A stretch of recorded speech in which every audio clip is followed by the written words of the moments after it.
Welcome to the White Spring Bunker. These halls were built to safeguard some of the most prestigious members of the United States government. Now we are all that remains, though we are always looking for men and women capable of restoring what has been lost. In return, we offer this, our refuge from the world above. Please, take your time and look around. Our assets have made great efforts to restore this place to its former glory. Welcome, member, to our little enclave.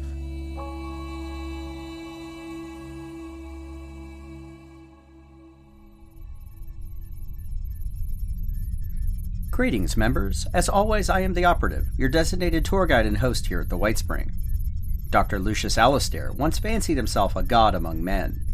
In his hands, the Forced Evolutionary Virus allowed him to reshape the human genome into his own twisted vision of perfection.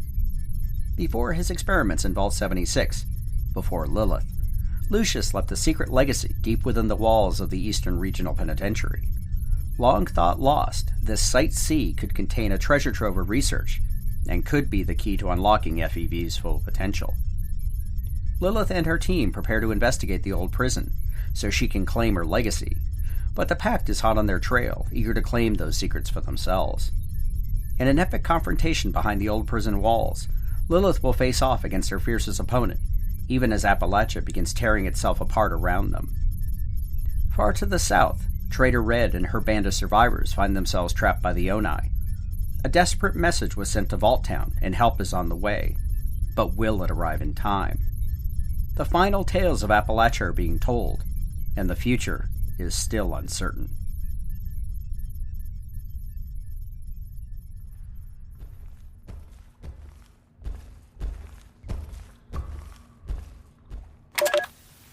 It's a pleasure to meet you, Dr. Alistair. I must say, I was intrigued when I received your call. I thought Westtech would have reached out to the governor directly. This isn't a formal request from Westtech. This is a personal matter. Personal? At first, you had my curiosity. Now, you have my interest. It is related to my work, but let's just say it involves research best kept away from prying eyes. Prying eyes? Let me be direct. I require space in your facility, access to your inmates, and most of all, no questions asked and absolute secrecy. Well, Doctor, for the right price, anything is possible here. As long as you can abide by the terms, money is no object. Here, consider this a down payment on our new relationship. We have a deal, Dr. Alistair. Welcome to Eastern Regional Penitentiary. It took some doing, but the solitary wing is now yours, Doctor. And the staff I requested? They'll arrive tomorrow. A fresh batch of Mr. Handy Godbots, already programmed to your specifications. It wasn't cheap either. The funds have already been deposited into your account. That's what I like about you, Doctor. No loose ends. My work is far too important to allow trivial matters to intrude. I have some test subjects I need to relocate here. That won't be a problem, will it? Intake will process them just like the rest. Just send me the details. Excellent. Warden. It's good to see you. I have some bad news, Doctor. I wanted to deliver it personally. Bad news? I pay you well to avoid bad news. Executive order straight from the governor's desk. The prison is going to be fully automated. I'm officially out of a job, retiring at the end of the week. That is unfortunate. I have achieved several breakthroughs here, and I feel like I'm on the verge of something quite spectacular. From what I've seen, I wouldn't call what you're doing spectacular. That is a very short-sighted and ignorant opinion. You truly have no idea what I'm attempting to accomplish here. But, again, none of this is your concern. I've made you rich several times over. It's not about the money. It's only a matter of time before someone finds out about what you're doing here. Inmates are one thing. No one cares what happens to them. But you've had my guards arresting random folks on the road. I never authorized that. My tests require a wider cross-section of subjects. You're gonna get us both caught. I'm telling you to shut things down and clear out. I can make all of this disappear, but it ain't gonna be easy. I'm afraid that won't be acceptable, Warden. Now you see here, Doctor. I may be retiring, but I am still in charge here. No. You are yet another loose end. Guards, sedate the Warden and bring him down to the lab. You can't. You're insane. Get away from me. I'm the Warden of Eastern Regional Penitentiary. You are under arrest. Do not resist. You bastard. Another short-sighted bureaucrat. Fortunately, he'll make an excellent specimen to test my next strain. Guards? Yes, Doctor. The prison is to be automated? Correct. The new warden is being installed upstairs. Excellent. Override Delta 58. I will require access to the remote setup terminal. Override accepted. Processing. Remote setup rerouted to your office, Doctor. Good. Then it is time to have a chat with the new warden.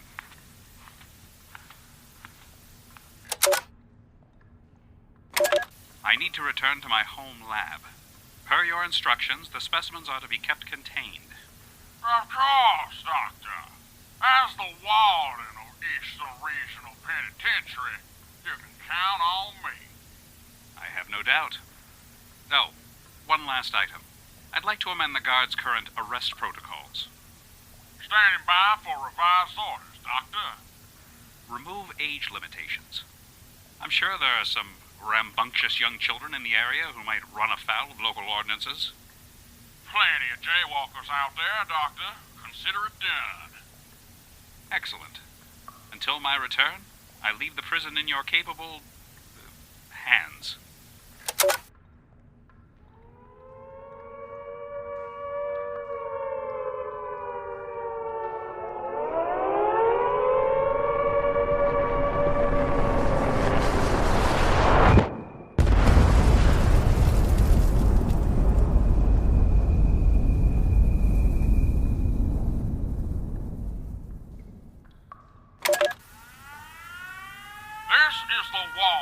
Eastern Regional Penitentiary. Prison-wide lockdown is in effect. Error. Malfunction in solitary confinement. Security system compromised. Prisoner escape in progress. Stupid prison! Knuckles, Mad Dog Malone!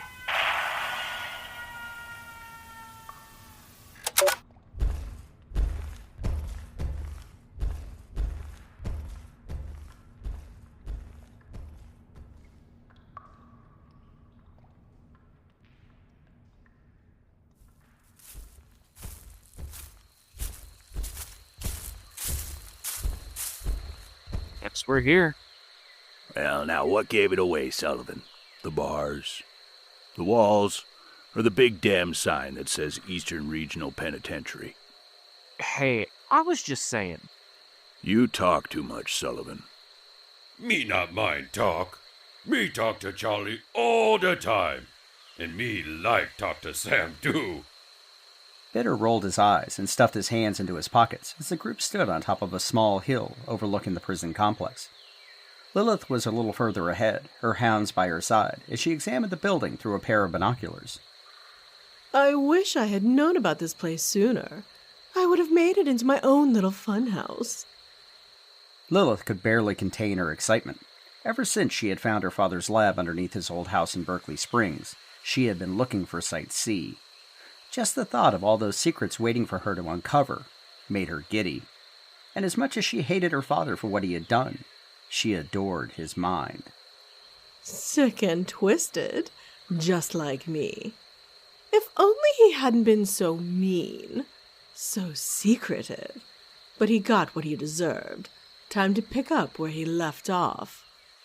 The prison rose like a castle overlooking Grafton Lake. Once a pristine body of water, known for fishing and boating, and as home to a pioneer scout camp, it was now nothing more than a polluted cesspool. The irony, of course, is that most of the pollution occurred before the war, as Grafton Steel routinely dumped its waste directly into the body of water, along with most of the other industrial concerns in the area, rendering it nearly lifeless and incredibly dangerous to the local residents. By the time anyone got around to complaining, the bombs rendered any complaint moot. Me not like prison. Been long time since we were here.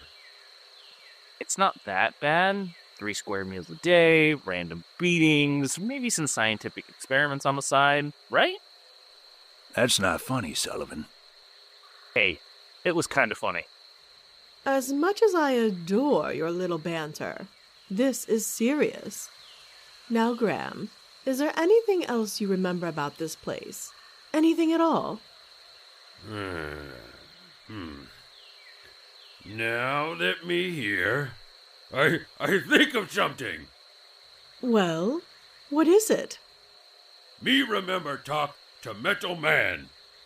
A metal man? Him say he warden. Got real angry when we leave. But he no has legs, so we just ignore him. The warden is a computer. That big box with blinking lights, right? Oh, that's too perfect. If it's still intact, I can make it tell me where my father's lab is. Let's just get this over with. Bitter slung his rifle over his shoulder and started walking down the hill towards the prison. Be careful, Bitter. You don't know what we could be dealing with. If there was anyone here, we would have seen them by. Bitter threw himself to the ground and rolled out of the way as bullets tore up the pavement where he had just been standing. The others all ducked down behind cover again. Told you so. Bitter hugged the ground as more gunfire echoed from the prison rooftop in their direction. But he did raise his hand to give Sullivan the finger. It looks like we have company. Any idea who it is? Let me take a look. Samantha took a pair of binoculars from her pack and used them to scan the building. Looking further up, she finally caught sight of who was shooting at them. Damn! It's super mutants. I guess that makes sense. Well, I guess we do this the hard way. Wait, Sam! Can me look too? Sure thing, big guy. You know how to use these? These faraway glasses, they good for trade. All right, there you go. The super mutant took the binoculars and carefully brought them up to his eyes. It was a bit comical to see this large super mutant looking through a very human-sized set of binoculars, but he had a serious look on his face as he looked towards the roof. Me see them. I know them. You know them? Who are they? They Mad Dog Malone's gang. Me thought he be long gone. But guess he like prison. I don't like these odds, Major. But we have to get in there. I did not come all this way just to be disappointed. That is so boring. Me not want you hurt friends. Me not want them to hurt you. Maybe me talk to them? Graham, I don't want you to get hurt. Oh, Sam, you not worry about Graham. Me good talking to super mutants. Just you watch. I'm never one to avoid bloodshed. But if you think you can get these super mutants to let us in, well, go right ahead. At least it won't be boring. All right, be careful, big guy. Graham patted Samantha on the head before standing up and walking out into the open. Watching through the binoculars, Samantha frowned as it looked like the super mutants were going to open fire again. Brothers! It is I, Graham! Me just here to talk. Graham! You not Graham! We not see Graham for a long time! It is me! Prove it! or we come and kill you all! Oh boy, this isn't looking good. Give him a chance, okay? Aha! Remember when I bring you toy train set? You said you want for big party. You roasting raiders. It is Graham! Why you here with humans? Did you bring them for us to eat? No eat humans. They want talk. Need to get inside prison. No eat? Bah! Why we talk when we can just kill? Have important talk. Humans might know where we came from. We come from that prison. Already know that. But they know more. Secret place in prison. Only want talk. This isn't getting us anywhere, Graham. Me make deal. Me talk, and if not like, you eat humans. What the hell? Graham! Shh. Me have cunning plan. You better, Graham, because I'm the only person eating people around here. Ha ha ha ha! Deal! Me and gang look forward to eating humans. We not shoot. Come into prison. We meet. Then we eat. Ha ha ha ha ha ha! The super mutants disappeared from the top of the prison, while Lilith's team gathered around Graham. Graham, they are so going to eat us. No worries, Sam. Graham has plan. I'm gonna die. I'm gonna die here, in Appalachia, and end up in the belly of a damn super mutant. For once, Bitter, I agree with you. Now, Graham, it's not that I don't believe you. Well, okay, I don't believe you. Lilith, Graham best trader in all Appalachia. Me convince Mad Dog to tell you what you want know. Are you sure, big guy? Sham, me not let anything happen to you or friends. Trust me, this what I do. You know what, Graham? This is not boring. Not boring at all. All right, I'll play along, but I'll kill anyone or anything I have to, if it means I get to my father's lab. Do you understand? Me not want anyone to die. Me protect brothers and protect you. Everyone get what they want. That best trade of all. Bitter rolled his eyes, while Sullivan rechecked his rifle. Sam looked fairly uncertain herself, but Graham just smiled and helped her up on his shoulder again, leading them all towards the front of the prison. Lilith, followed closely by her mutant hounds, was keeping her eyes open and hand close to her Scorchbeast blade. Graham's heart may be in the right place, but Lilith wasn't kidding when she said that she would do anything it took. And killing, well, that was certainly anything.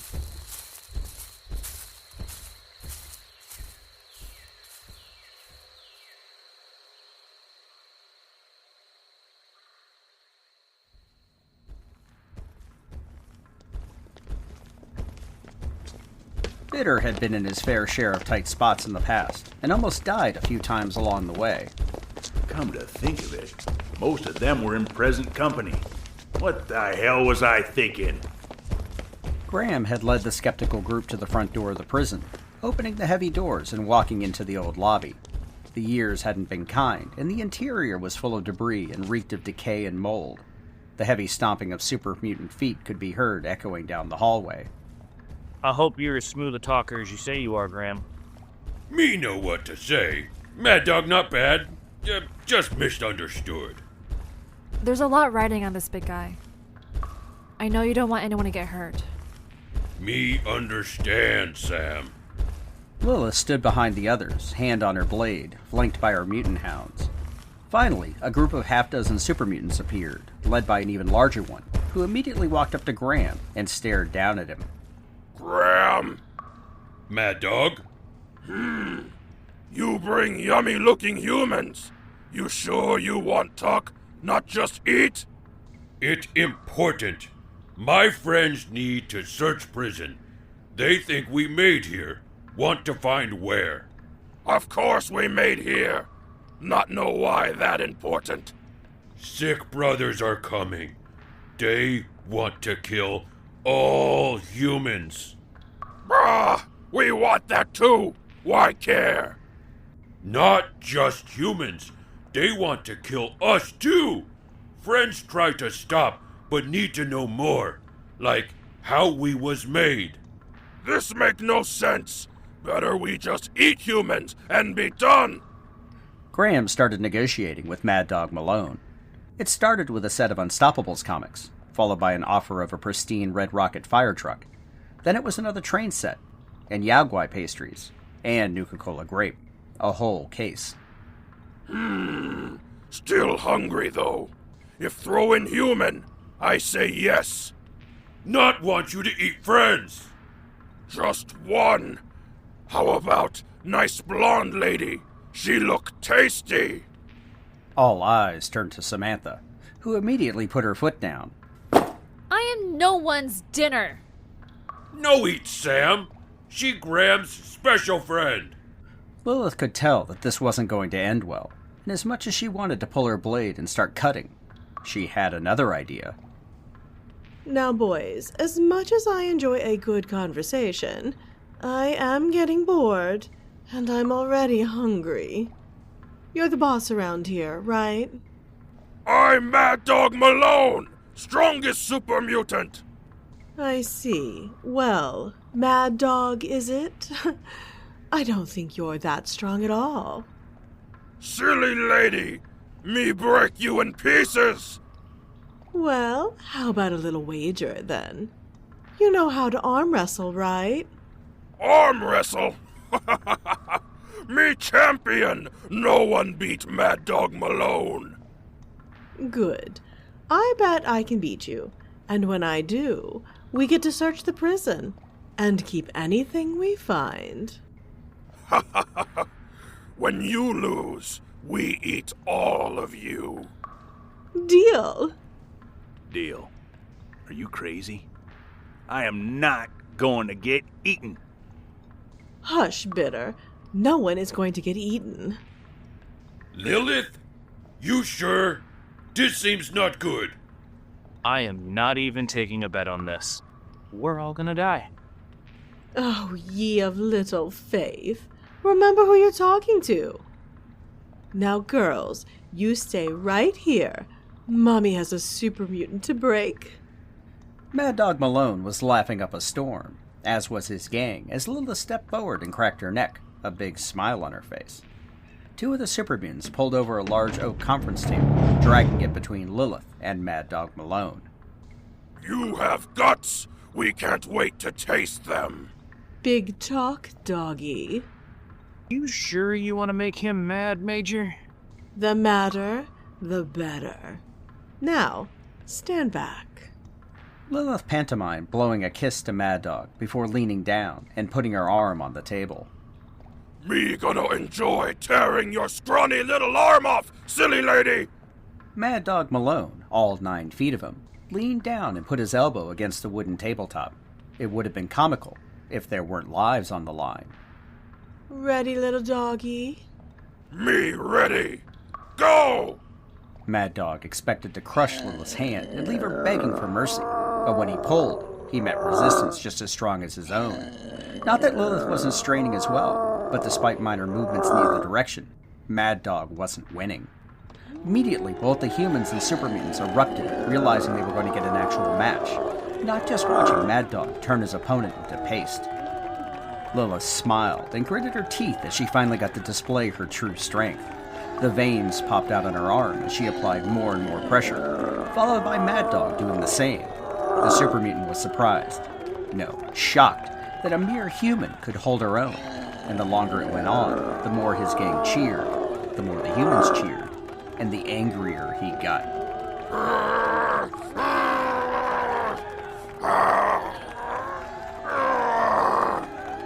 Me gonna break you so hard! Gotta beat me first? What's wrong? Forget to eat your sugar bombs this morning? That was the last straw. No one talked to Mad Dog Malone like that. Letting go of Lilith's arm, Mad Dog brought both his arms down on the table, smashing it into pieces before stepping forward and kicking Lilith across the room. There was deathly silence as both the humans and super mutants were trying to recover from the shock. Yeah! Time to eat humans!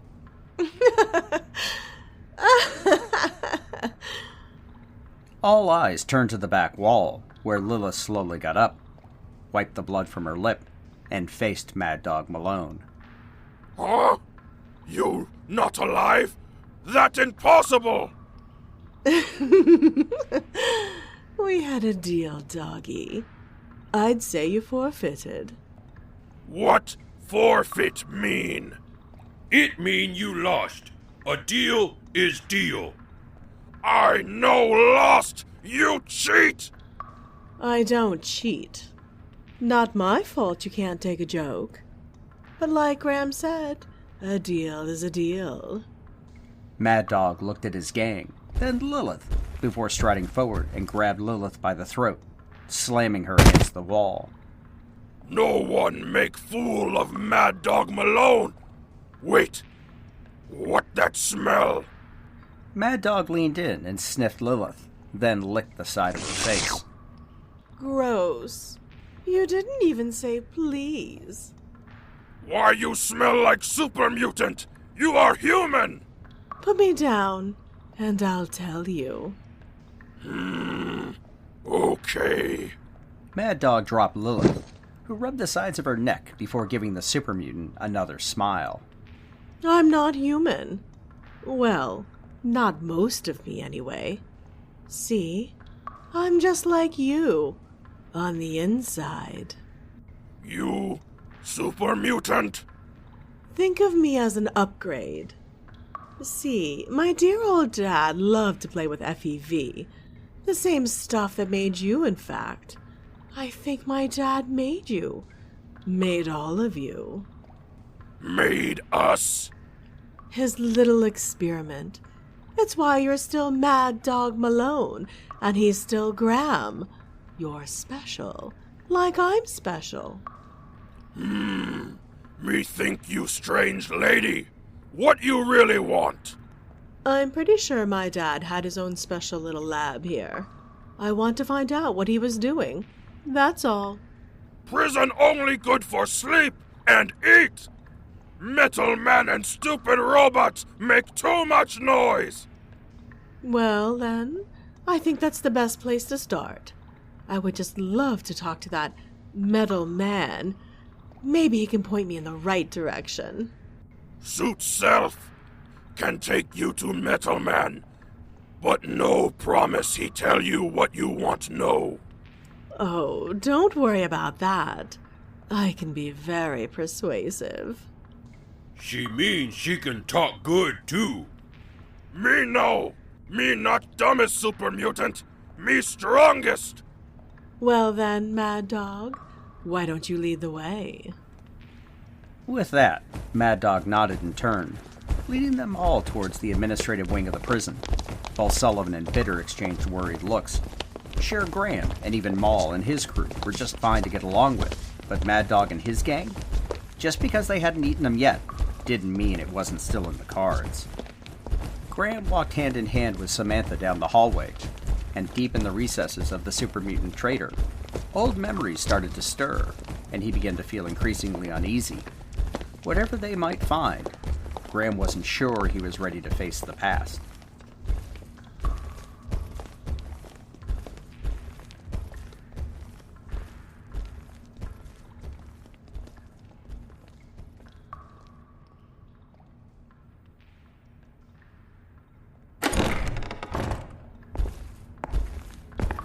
Warden in here. Him not like Mad Dog Malone. Send out metal men to find me. Try to put me back in cage. Mad Dog is never going back to prison. How rude of him. I would certainly never put someone like you in a cage. You're far too interesting. And not boring either. Me like you, funny lady. Maybe we get you to join gang too. Oh, that's a kind offer. But I have places to be and labs to find. if it isn't Mad Dog Malone. Have you come back to taunt me again, or will you finally return to your cell as ordered? Me never go back. Send more middlemen. We like making more scrap. You are the worst. There's nothing more horrible than being a warden in a prison with no prisoners. Silly machine! Lady want talk to warden. Maybe after we use him for scrap too. Only after I get what I need. Then you can do whatever you want. I can take it from here. Just don't go eating any of my friends, okay? Deal is deal. Mad Dog Malone put his hand over his rumbling stomach before turning to leave. Hold on a second. Maybe I do have something to tide you over. Lilith took off her backpack and put it on the ground, opening the largest pouch. The room was immediately filled with the smell of cooked meat. Is that mole rat? Roasted just this morning. Here, why don't you take this? Me now like you even more, funny lady. Mad Dog grabbed a hunk of the roasted mole rat and took a huge bite as he left the room, loudly chewing as he went. You know, I'm kind of glad I didn't have to kill him. He's definitely not boring. Well, if y'all not gonna help me fill up my prison, I don't see what business we have to discuss.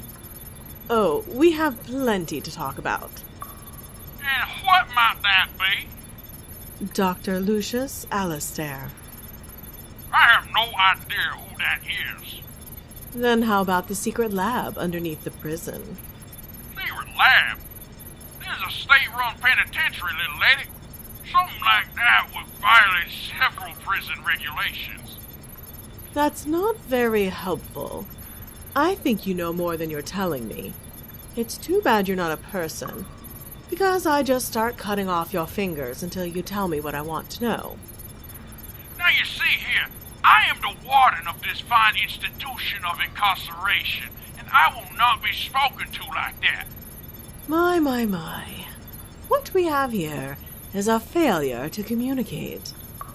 But just because you're a machine doesn't mean I can't get creative. Hey, what are you doing, man? Tampering with our programming is a criminal offense. Punishable by being a prisoner in this here prison. I certainly hope so. Who doesn't like to break the rules? Am I right? Ow! Stop that this instant! Those files are classified! Get out of my system directory! Well, what do we have here? Encrypted files? Secret directories? Wait a second. Activating anti-tampering erasure protocols. Oh no, none of that. Erasure routines. Countermanded. I thought I recognized these security routines. Dear old Dad was here. Now, let's just make a few changes to your personality profiles. This is unacceptable! Guards!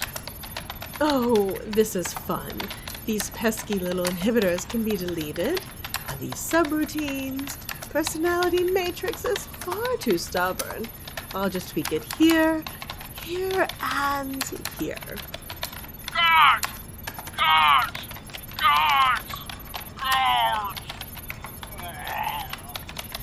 Shh, and there. That should do it. How do you feel now, Warden? I feel fine. Thank you for asking. Now, what can the warden of Eastern Regional Penitentiary do for you today? Hold that thought. Need to get into these encrypted files first. Dad was a creature of habit. Same encryption, same password from the vault. Now, that's the ticket. Let's see what he was doing. Lilith scanned the hidden directories and now unencrypted files. Her father had hacked into the warden's mainframe, just as she had done. Like father, like daughter, right? Not only had Dr. Alistair modified the warden's personality, He had also granted himself unlimited access to the prison and the prisoners. There were detailed instructions on how to erase or modify prisoner files so they wouldn't be missed. Further along, there were new instructions regarding locating subjects, such as sending out the Mr. Handy guard bots to waylay unsuspecting civilians who happened to be near the prison. The very definition of being at the wrong place at the wrong time. Including the old warden. How delicious. Her father had been very busy indeed. Based on the intake records, there were dozens of subjects brought in for his experiments, but the warden's files didn't go much further than that. Well, darn. Okay, warden, you still there? Of course. How can we assist you? I am here to check on Dr. Lucius Alistair's work. Can you please tell me where it is? Why, of course. His office is located down the hall, past C wing, down the stairs, across E wing, and in solitary confinement. But if you see the Nuka-Cola vending machine, you've gone too far. You gotta double back, make it back to your solitary confinement. Then there's F wing and G wing.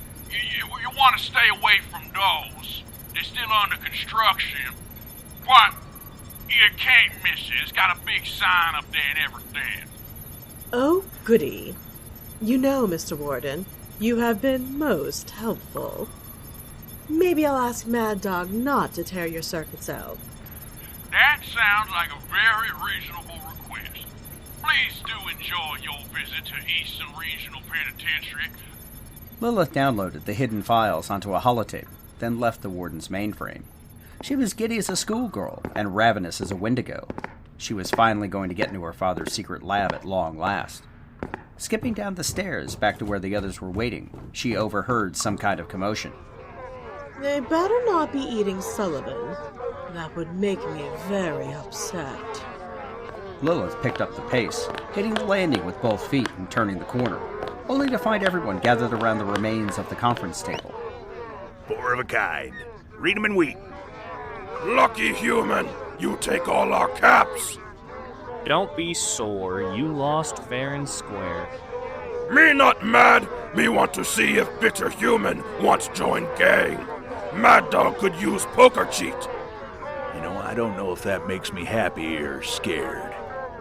I think I'm offended. I'm a much better cheat than you, Bitter. Ugh, it's not about the skill, Sullivan. It's Bitter's presentation. Me agree with Sham. Bitter has, more something. Wonderful vote of confidence, guys. Really appreciate it. Really. This is just so adorable. Hey, Lilith. It's funny, lady. Wouldn't tell what you need. He did. Boys, Sam, grab your things. We're going to solitary. Great. Just great. Ha ha! Even if we not eat humans, was not bad day. Maybe time Mad Dog Malone and gang leave prison for good. See big world, make even bigger gang. Feel like time to go. And we hungry.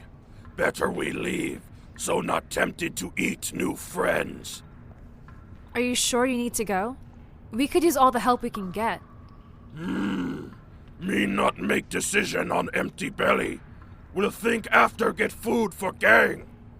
If not see again, we say bye. And thank Graham for red rocket truck. Best for our collection. Mad Dog led his gang out of the room, down the hall and through the front doors, leaving Lilith and the others back in the conference room. My dad did such interesting work. Come on, we have a lab to find. Girls, let's get going. Bitter and Sullivan quickly swept the stacks of caps into their respective packs, while Samantha and Graham stepped aside as Lilith's hounds bounded up next to her. After grabbing all of their weapons, the group made their way through the rest of the administrative wing, passing by the wreckage of numerous Mr. Handy guard bots. Mad Dog's been pretty damn busy. A super mutant after my own heart. You know, I kinda like the big guy. He's a psychopathic criminal monster. Sounds like a match made in heaven to me. I know, right? Mad Dog not all bad. Just misunderstood. Just like you. Right, big guy? Thank you, Sam. Me only want trade and find home someday. Samantha smiled and patted Graham on the shoulder. The group made their way through the last few offices before reaching a set of double doors with a sign above that said, cell blocks. Pushing through the doors, the group filed through. As they were headed into the gloom, Samantha thought she heard something. Turning around, she scanned the offices behind them. Seeing nothing, she shook her head and chalked it up to her imagination. If she had just looked a little harder, maybe she would have noticed the shifting shadows, or the slight shimmer in the dying light. Or maybe not. Either way, the hunter was now the hunted.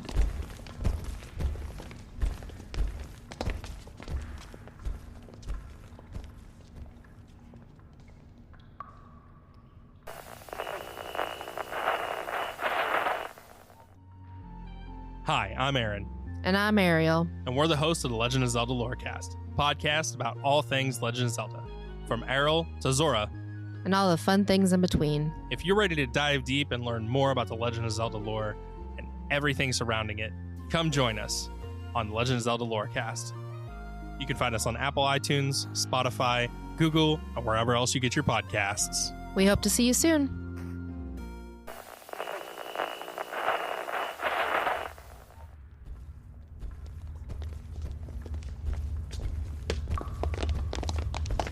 The group was surprised by the scale of the interior of the prison. Before the war, it must have housed hundreds of inmates, spread across multiple wings, from minimum security all the way to the worst of the worst, maximum security, and their ultimate goal, solitary confinement. C Wing was a crumbling labyrinth of concrete and steel, with obvious signs of supermutant habitation. Meat sacks and leftover bones from past meals littered the floors and had been stuffed into some of the old cells. Ugh. Oh, it smells so bad in here. I would say I've smelled worse, but I'd be lying. It just smells like leftovers to me. Not so bad to me neither. Treading carefully through the maze of old cells, Lilith and her team began to find the rotted corpses of numerous ghouls. Many of them were still wearing the remains of their prison guard, while others must have come in from outside. Mad Dog Malone and his supermutants had used many for target practice, tying them up against cell bars or hanging them from the rafters above. Others had been crushed underfoot or torn into pieces, most likely just part of the casual brutality of supermutant behavior. You sure we're going the right way? I think we're already going in circles. Not circles. At least not yet. Just a ways more to go. Look for a set of stairs going down. Then we should be in E-Wing. Stairs, huh? Over here. Wait. I hear something. The group approached the stairs at the far end of the hall. As they got closer, the sound of moans and shuffling feet could be heard coming up from below. Looks like Mad Dog didn't kill all the ghouls. Ghouls not like trade. Well, not these kind anyway. Some nasty old ghouls aren't going to stop me from getting to my father's lab. It's pretty dark down there. Heading into a nest of ghouls in a crazy maze of rusty cells and crumbling hallways sounds like the best way to get us all killed. I gotta agree with Bitter, as much as that pains me. Fuck you, Sullivan. Hey, I'm on your side here. Major, I don't like this. Don't go getting cold feet on me. Alright, if it makes you feel better, me and the girls will go first. All I need you to do is to make sure they don't get in behind us. Deal? Oh, you'll do the heavy lifting. Well then, I'm okay with that. Me not mind splatting ghouls, if they no want trade. We'll watch your back, Major. But I still think this is a bad idea. Great, well, I tried. Guess it's time to get our hands dirty again. That's the spirit? Come on, girls. We have ghouls to kill. Lilith pulled out her blade and led her hounds down the stairs, followed by the others. Very little light filtered in from above, leaving the whole lower floor in perpetual gloom. Reaching the bottom, Lilith could smell the ghouls. There were a lot of them, and she just smiled. Dinner is served. Ghouls rushed from the shadows, moaning as their rad-damaged brains identified the new visitors as fresh prey. Here comes the rest of them! Smash time! Surrounded by ghouls, Bitter and Sullivan dropped to their knees, swiveling their rifles from left to right, gunning down the ferals as they charged, while Graham swung a piece of rebar with a concrete head, easier to use than his huge tenderizer, while Samantha covered his rear, firing into a trio of ghouls coming in from behind them. Lilith charged forward herself, meeting the ghouls head-on, using her blade like a scalpel, carving arms from bodies, heads from their torsos, relishing in the violence and death. Her hounds took down their own ghouls, pressing them against the floor as they used their claws and teeth to tear them apart. Mad Dog Malone must have been stockpiling ghouls in the lower level, either for food or sport, because the ferals just kept on coming, flinging themselves at Lilith and her team. It wasn't easy. Sullivan nearly had his rifle ripped from his hands by a large charred ghoul, forcing him to use his knife against the creature, plunging it through the feral's forehead before pulling his gun back and reloading. As suddenly as it started, the fight ended. The last ghoul's moan was cut short as Graham brought down his gigantic foot, crushing its skull against the concrete floor. Ugh! I think I got brains on me. Oh, me sorry, Sam. Think I have a Braxo for stains. Samantha rolled her eyes, then walked over and gave Graham a big hug. It's okay, big guy. Oh, holy shit, that was a lot of ghouls. And I thought they smelled bad when they were alive. Lilith walked out of the shadows, followed by her obedient hounds, one carrying a severed ghoul arm in its mouth, while the other was dragging most of a body, leaving a trail of glowing blood behind. My father's lab is down here. I can feel it. Look for anything that says solitary confinement. Can you give me a minute? That was a bit intense. At least, let us reload, would ya? Fine. Anyway, I don't smell or hear any more ghouls down here. Well, live ones anyway. Which is a bit of a shame, because I was having so much fun. But fun later, lab now, right? The others nodded and spent the next few minutes cleaning ghoul gore and blood from their armor before reloading their weapons. Finally heading deeper into the crumbling prison, they had to turn on their Pip-Boy flashlights to find their way through the wrecked hallways. Damn, just how many prisoners did they have down here? Before the war, the government was sweeping up anyone they considered to be un-American and throwing them in jail. It wasn't pretty. I keep forgetting you weren't in the vault with us, Bitter. It may have been hell on earth up here, but I didn't take kindly to the idea of being stuck underground for a couple of decades either. It wasn't so bad. Plenty of time to play cards. Well, if you put it that way, Sullivan, maybe I should have signed up. Be quiet, you two. Oh, I think we're almost there. See that sign? I'm pretty sure that says solitary confinement. This all look familiar to Graham. He not have good feeling about this place. You okay, big guy? Me not know. Me remember bad things here. For the first time since Samantha met Graham, after he had rescued her and Sergeant Tyson outside of Huntersville, the super mutant looked, well, scared. Lilith led the way through another set of dark hallways, past even more cells, until they reached a larger open space and a ramp heading down. This new room was littered with what appeared to be old medical chairs and gurneys. Bitter's attention was drawn towards one wall, which had shelves illuminated by a series of blinking red lights. What the hell are all of these? Reaching the old metal shelves, Bitter found them stacked with wide metal loops, each of them with a small box and a blinking light. He picked one up in his hand and was examining it when Lilith came over and picked one up of the loops herself. Interesting. Explosive collars. Explosive what? Bitter looked at the metal ring in his hand. It didn't look like much. We had a few of these back at the bunker. I guess the old Enclave used them during interrogations. There are certainly a lot of them. And different sizes, too. To demonstrate the point, Lilith picked up 2 of the collars. One was the size of a normal human neck, while the other was much, much larger. Well, I'll be. My dad must have been using these on his test subjects. Lilith pressed what looked to be a button on a small box affixed to the front of the collar. The button started blinking. Then Lilith tossed it to the far side of the room. When it hit the floor, it exploded with the force of a small grenade. Damn, that's one way to keep someone from escaping. I can't believe people used to do things like that. Right up dear old Dad's alley. Let's keep looking. Bitter, Sullivan, and Samantha all looked around the room, shuddering with the thought that these chairs and gurneys had once been used to secure helpless people and prisoners before they were turned into super mutants. Bitter did head over to where the collars had been stacked and slipped a few into his pack and coat pocket. Graham didn't say a word. Images of past events came bubbling to the surface. A face in the mirror he didn't recognize, whispered conversations, and screams. So this is the prep area. Probably sedated the subjects before injecting them. That's what I'd do. Lilith did a quick walk around the area, leaning down and picking up scraps of paper, then tossing them aside. The years had not been kind, nor had the super mutants and ghouls. She only hoped that her father's lab was still intact. It looks like there's cells down here.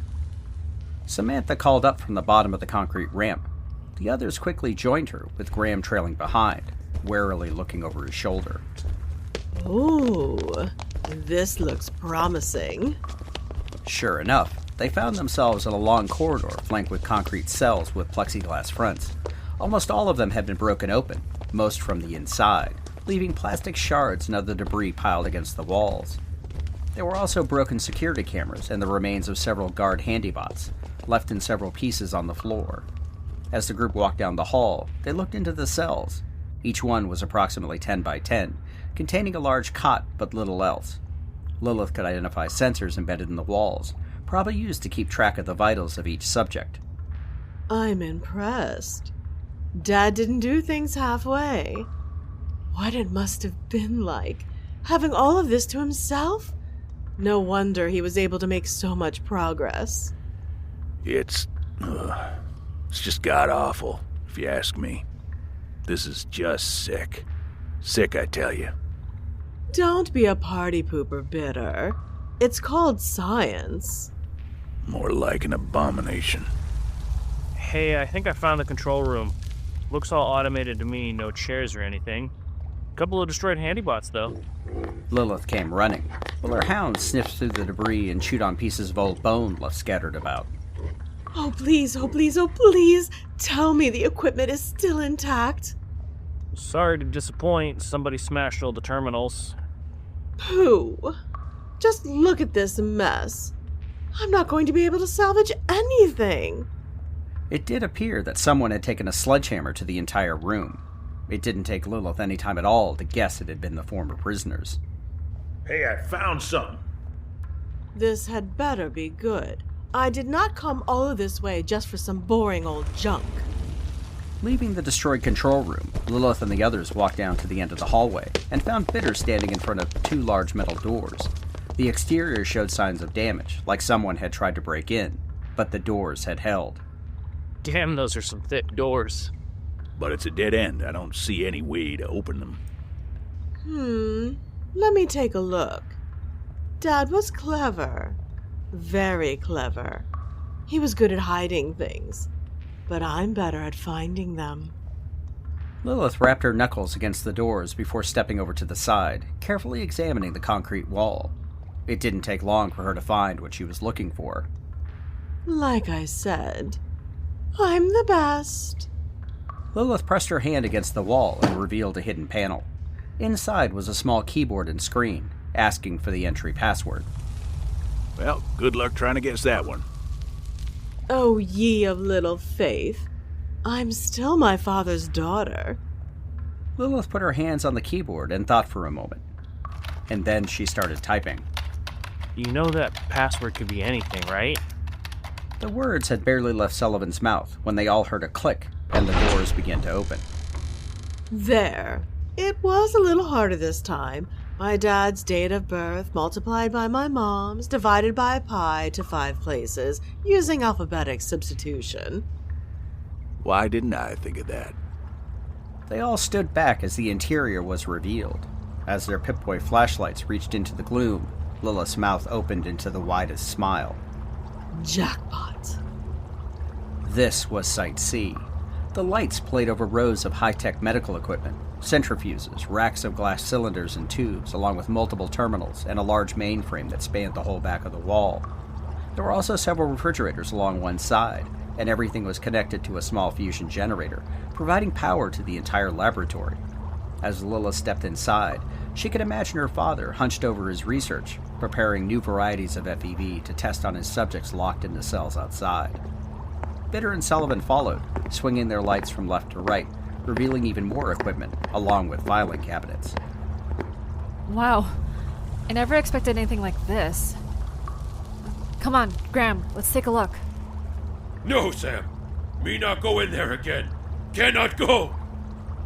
What? Again? What are you talking about, big guy? Are you okay? Me not. me remember this place. This bad place. Very bad.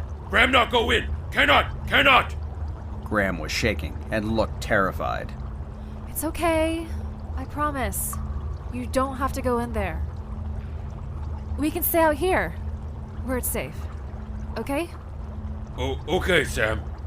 Me remembers so many bad things. Me want go home now. Home where heart is. Want to find so I can be home again. Sam stepped up and took Graham's large hand in hers and squeezed. If home is where the heart is, big guy, then why don't we find it together? Really, Sam? me would like that. Maybe we find home and a good place to trade? Sam and Graham's. Not a bad name for a business, don't you think? I think we make a good team, Sam. Me too, big guy. Me too. Sam gave Graham another hug before leading him away from the lab and over to one of the old gurneys, getting him to sit down. Bitter watched the two's interaction and gave a wry smile. Just when you think you've seen everything. Still about damn time. Bitter! This is so exciting. Come on over here. I want to show you something. Bitter cursed under his breath, then jogged back over to where Lilith was standing over a terminal, furiously typing on the keyboard. See? It's all here.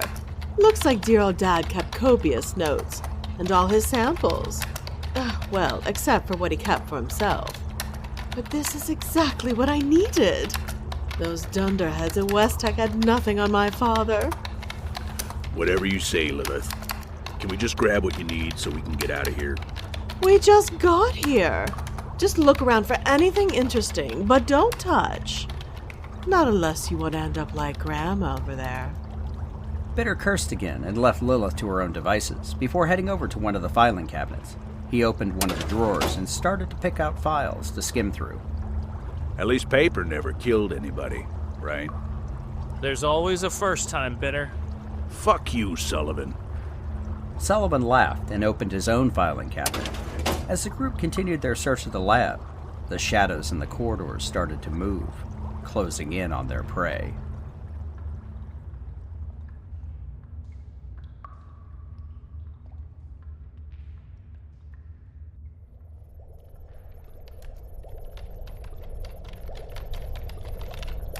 Lilith was like a kid in a candy store, standing in front of her father's old terminal. She was browsing from file to file. For years before the war, Lucius Alistair had been on the cutting edge of viral research, but with FEV, he had been a true artist. Brilliant. Just brilliant. And now maybe I can finish what he started. Going through the old records, Lilith could see the progression of her father's work.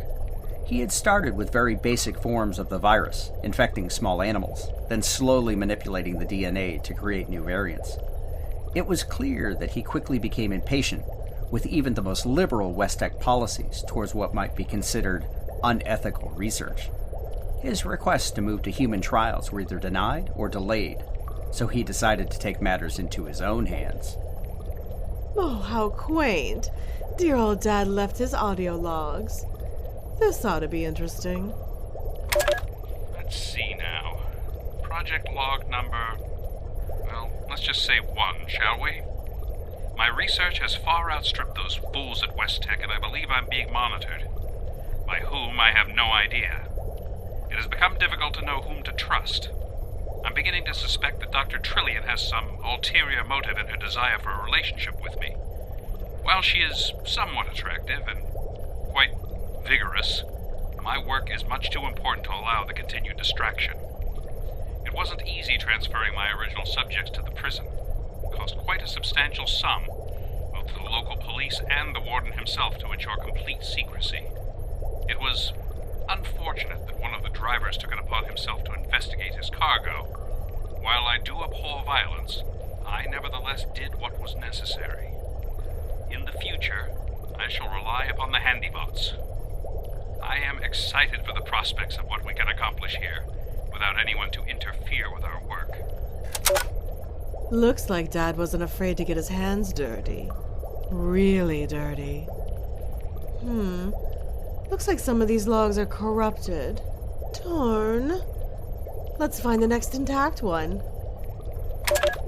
Project log number 8. The West Tech executives have continued to be a thorn in my side. I have explained the complexity of my research again and again, but they continue to pressure me for results. I don't believe they'd recognize progress if it broke out of the lab and ate them. Buffoons. That's not to say my fellow researchers are without merit. There is one junior assistant who appears to be more intelligent than the rest. Blackburn, I believe is his name. Quite the enthusiastic young fellow. Perhaps it would be worth a conversation the next time I'm in the lab, but I digress. Despite earlier setbacks, I have made progress in eliminating some of the negative genetic effects of the FEV. While the physical manifestations of the virus are still readily apparent, several subjects appear to have retained a higher level of cognitive function. The first few specimens were euthanized and dissected. While the brain showed signs of viral infection and transformation, the areas related to intelligence and higher function showed a less pronounced change. The viral code still requires significant manipulation. However, I believe I am on the right track. Ooh, this is getting good. Project log number 12. The complete automation of the prison has made the collection of new test subjects that much easier. No human intervention required. However, the incessant wailing of the newest batch of civilians has forced me to update the sedation protocol. While I continue to refine my viral strains, I fear I am missing something. The latest results continue to show external mutations consistent with the standard supermutant, even as their cognitive functions are retained at a higher rate than baseline. As much as I would normally celebrate these incremental successes, I must do better. With the increasing unrest spreading across Appalachia and the incessant demands of my so-called superiors at West Tech, I don't know how much longer the laboratory will remain secure. I am going to collect new samples from the most promising specimens, the traveling salesman and the comic book aficionado. Perhaps I can glean what makes them so different from the others. Graham and Mall. Very interesting. It looks like this is the last tape. Project log number 18. I now know how Oppenheimer must have felt when he glimpsed the power of the atom unleashed. The true elegance of FEV has been revealed to me, and it has shown me how we all have been wrong about its potential. The super mutant and other grotesque creations of West Tech are merely the result of a child's fumbling attempts to understand the greater secrets of the human genome. Fools. All of them. After so many failures, I finally went back and took stock of all my notes, even traveling to West Tech to check my results against those in the mainframe. It took some doing. Thank goodness for Dr. Blackburn. He understands the importance of my work, even provided me with his own notes. There is an elegance to his thinking, still not on the level of my own, but I believe he is destined for greater things, perhaps as my assistant someday. And last night, after hours of careful review, it hit me like a lightning bolt. We've been attempting to change what is already set in stone. Mature human DNA. It can only be altered so much before it breaks. The success I have achieved, which has far surpassed any others, is still but a fraction of what FEV can truly accomplish for the future of humanity. The problem has never been my FEV. The viral code is a perfect delivery mechanism. What I require is a freshly cultivated field. No weeds, no rocks. And a little child shall lead them. I've spent hours synthesizing my latest variant of the virus, using everything I've learned from my work here. We'll need to completely rework our experiment. The current specimens will be euthanized, and I will task the warden with collecting children of appropriate ages. Perhaps I should requisition some Ms. Nannybots. I am on the brink of something incredible. There can be no turning back. I will set things in motion here, then return home to collect the rest of my files. The future waits for no one. Lilith typed on the keyboard and pulled up the date of the last entry. Her father had recorded it on October 22nd, 2077, the day before the bombs dropped. He never got the chance to return to the prison, as he was whisked to Vault 76 the next day. Leave it up to dear old Dad to be a day late and a few caps short. Oh well, still so much to learn, so much to do, and soon I'll never be bored again.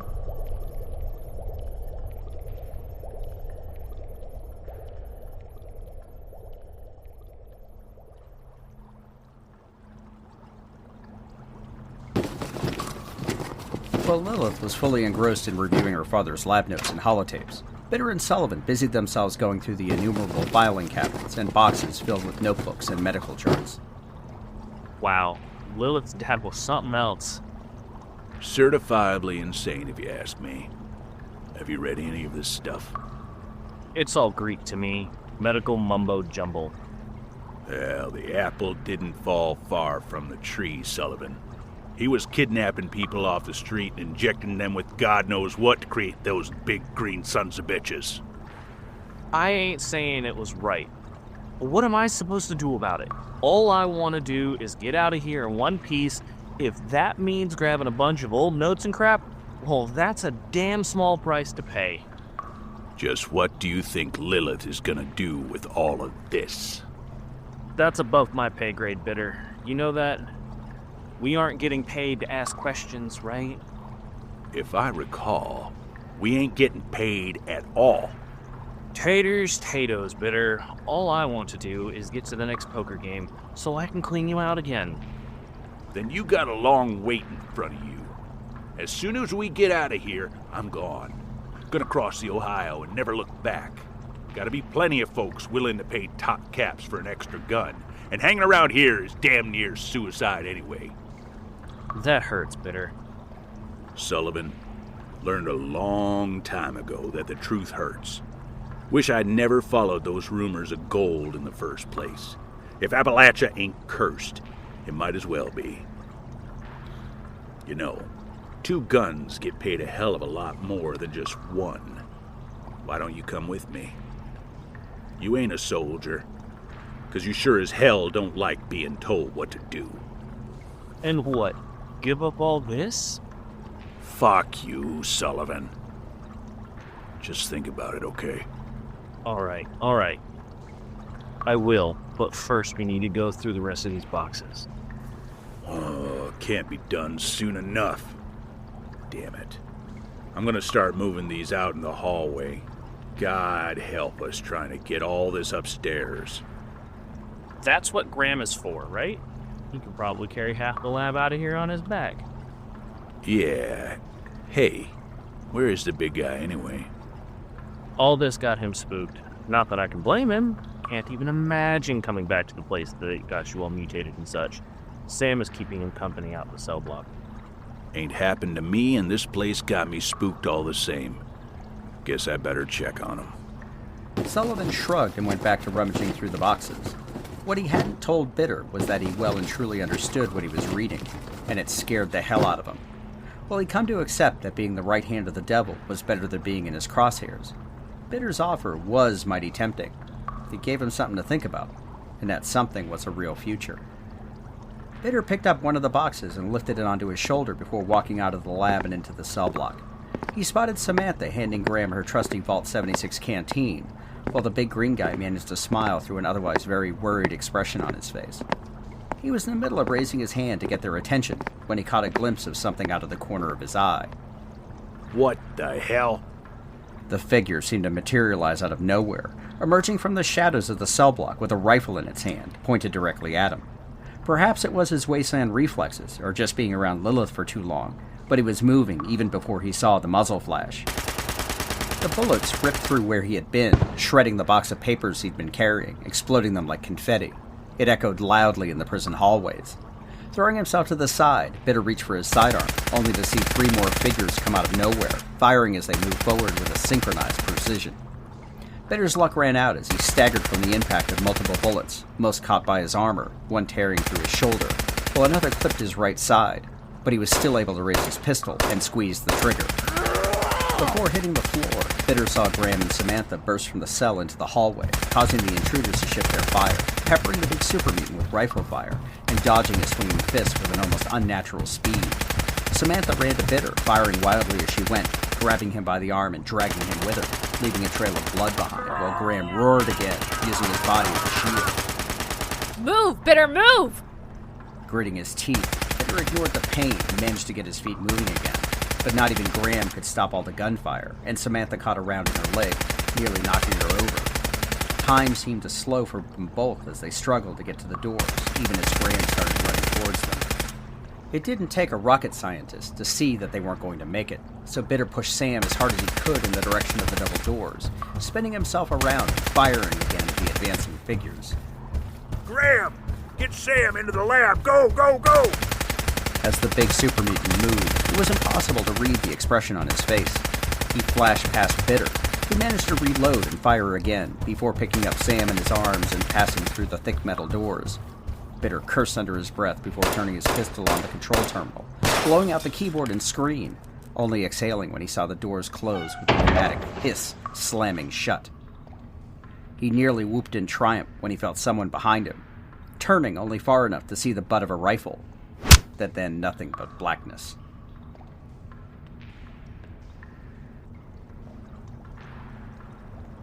Just what the hell is going on?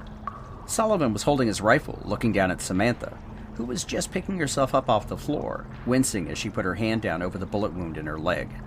Graham was kneeling next to her, his own greenish blood pooling on the floor under him from his numerous bullet wounds, none of which appeared to be serious, if not entirely uncomfortable. But instead of worrying about himself, instead he lifted the young woman up in his large hands. Sam, you okay? Me see you get hurt. Ooh, I'm okay, big guy. But I think I need a stim pack. More party crashers! I hate party crashers! Lilith's voice boomed out behind them as she appeared with her blade in one hand and a pistol in the other. They came out of nowhere. Where the hell is Bitter? Both Samantha and Graham looked at Sullivan, then pointed at the closed doors behind them. Bitter told Graham to save Sam. Me not want to leave Bitter, man, but could not get both. Not know if he okay.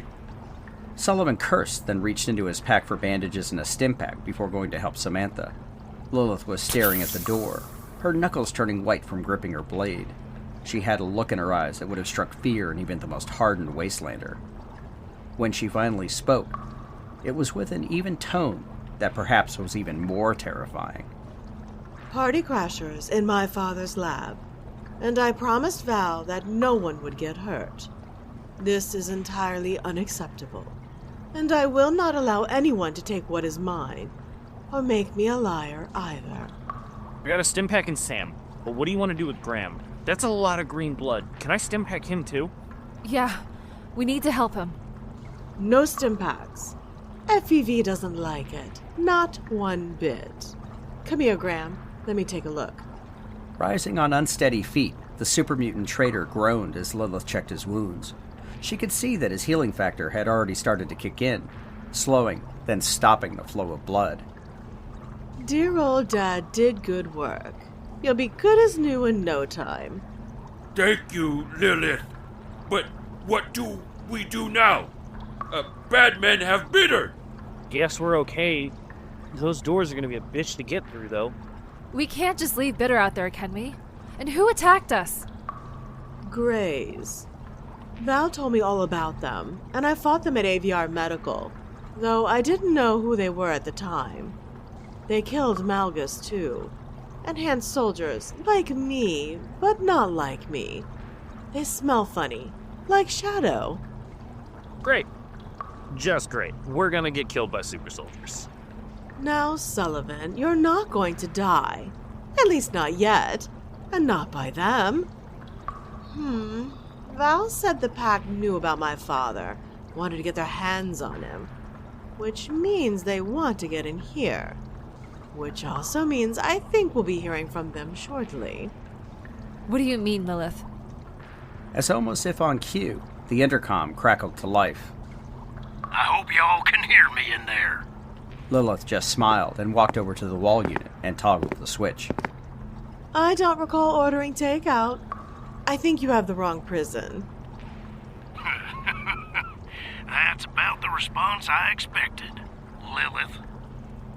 Oh, you know who I am. I'm honored. Wanted to thank you for leading us to your father's lab. We've been looking for this place for a long time. I'm sorry to disappoint you, Gray whatever. That's what you call yourselves, right? Gray 9. And you're going to open these doors and hand over the lab to us. Oh, really? And why should I do that? 2 reasons. First, you're trapped. You might be able to last a while. Maybe eat those folks you got in there with you. But eventually you'll have to open these doors. You said 2 reasons. We have your friend out there. He's not in the best of shape. And if you want him to live, you're going to open those doors. How do I know you're not just going to kill him and us? You don't, but I'll give you my word as a U.S. Marine. You give us what we want, and we'll let you walk out of here. And if I say no? Go fuck yourselves! Ah! My fucking head! Fuck off! I just broke 3 of your friend's fingers. I'll break the rest and then start on the bigger bones until you open the door. If you still don't, then we'll get in anyway and kill you all. If you do that, I'll destroy the lab. You'll get nothing. Destroy the lab. Oh, they told me you were funny, Lilith. What's in there is the only reason you're here. You have 5 minutes to open that door or we're coming in. Damn. 5 minutes? What the hell are we gonna do? We have to let them in, right? They bad men. Not trust them. I don't trust them either, Graham. Now let me think. Dear old Dad was smart. Too smart not to have another way out of this place. Lilith turned and went back to her father's terminal and started furiously typing, pulling up the lab schematics. No, too small. Come on, Dad, where did you hide it? Hey, Lilith, we don't have a lot of time. Just hang on. I know it's here. I just know it. I'll hang on, but I don't think they will. They're going to kill Bitter. We have to do something. Aha! I knew Dad wouldn't leave without a back door. Well, maybe not a door, but definitely a way out. Oh, and look where it goes. This could be good. Very, very good. 2 minutes. Party pooper. Lilith! I have a plan. A plan? A plan to die? Because that's what's gonna happen. Lilith turned to Sullivan, held up her blade, and smiled. No, silly. Now listen. I'm going to make this quick. Here's what I want you to do.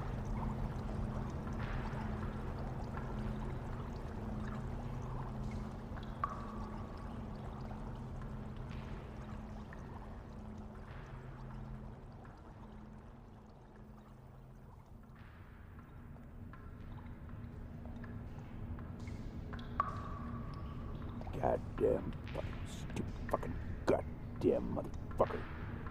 Fucking goddamn it. Shut him up, Grey 10. With pleasure. Are the rest in position? They are. Perimeter is secure, and we're ready to breach, if necessary. Good. This should be over quick. But if it's not, save Lilith for me. And if they let us in? Then it'll be easier. Just try not to get blood on the files. Of course, sir. And this one? He can watch us kill his friends, then slit his throat. Bitter looked up at the gray operatives with unbridled hate in his eyes. He was holding his right hand, 3 of his fingers swollen like sausages after the one called Grey 9 had taken them one by one and broke each of them like they were nothing. He wasn't stupid, and this wasn't his first rodeo either. The arrogant pricks had taken his weapons, including the knife in his boot, but they didn't get everything. Bitter knew he was good as dead, but before that happened, he'd make sure that the gray fuckers knew that they messed with the wrong wastelander. 2 minutes. Take him. Join the others. Breach or not, we end this. Yes, sir. Come on, maggot. It's showtime. Grey 10 reached down and grabbed Bitter by the arm, yanking him to his feet and nearly dislocating his shoulder. Dragging him down the hallway, Bitter saw 4 more of the Greys near the 2 large metal doors. Each of them wore full suits of the advanced armor, which had allowed them to blend nearly perfectly into the shadows, but now were merely a dull gray in the flickering light above the door. Less than a minute. If the doors don't open, have the breaching charges ready. Either way, kill them all. The assembled Greys merely nodded, rechecked their weapons, and prepared to do what they had been trained to do. Bitter winced as Grey 10 dropped him on the floor again. Bitter shot the Grey a withering stare before something above and to the right caught his eye, and then he smiled, putting his good hand on something in his pocket, slowly counting down the seconds, just as the Greys were. And 3, 2, 1. The doors opened, then several things all happened at once. As the Greys readied to fire on whomever they saw in the interior of the lab, something dropped down from the ceiling behind them, and before any of them could react, the walls were sprayed with blood as one of the Greys had their heads severed completely from their body. Oh shit. Gunfire erupted from inside the lab as both Sullivan and Samantha used the diversion to target the rest of the Greys, their bullets bouncing off their armor, but distracting them nonetheless, forcing them to divide their attention even as they realized a monster had just landed in their midst. Worse for them, Lilith's girls, the 2 mutants, lunged forward, adding to the chaos. Lilith had indeed found a way out of the lab, a small escape hatch that her father had constructed that led to a grate high in the ceiling. There had once been a ladder leading upwards, which would have given the game away, but it had long since rusted away and fallen, leaving no trace. Grey 10 raised his pistol, pointing it at Lilith, even as she leapt at another one of the Greys, raising her wicked blade, only for her target to be tackled by Bitter. Oh no, you don't!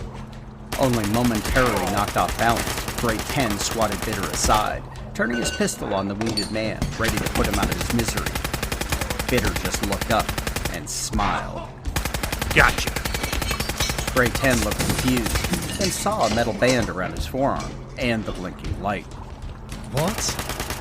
The light flashed once, twice, then turned red. Bitter put his hand across his face. The explosive collar, one that Bitter had pocketed earlier, had enough explosive to decapitate a super mutant, and in the case of Grey 10, it completely severed his arm at the elbow and took off half his face as well. Grey 10's sole remaining eye looked confused, then rolled back, and his body slumped to the floor. Meanwhile, Lilith and her hounds had finished off the remaining Grey operatives. The entranceway was covered in blood and gore, while the bodies, mostly in pieces, lay on the floor at Lilith's feet. Oh, such good girls. Did exactly what Mommy wanted you to.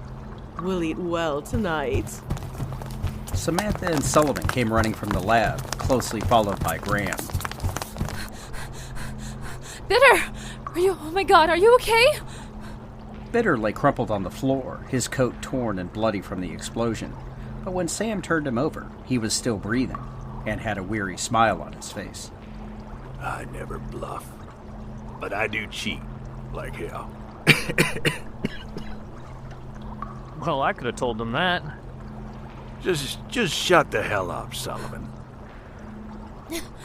Here, let's get you back to the lab. I can give you a stim hack and get you bandaged up. Bitter man, glad you're not dead. Me would miss you. Thanks, I think. I think there may be more of them. Just because we got the drop on these doesn't mean the rest will be easy. Girls! There was no time for anyone to react. The gunshots echoed through the enclosed space, and both of Lilith's hounds were shot multiple times in the head, and they both slumped to the floor, dead.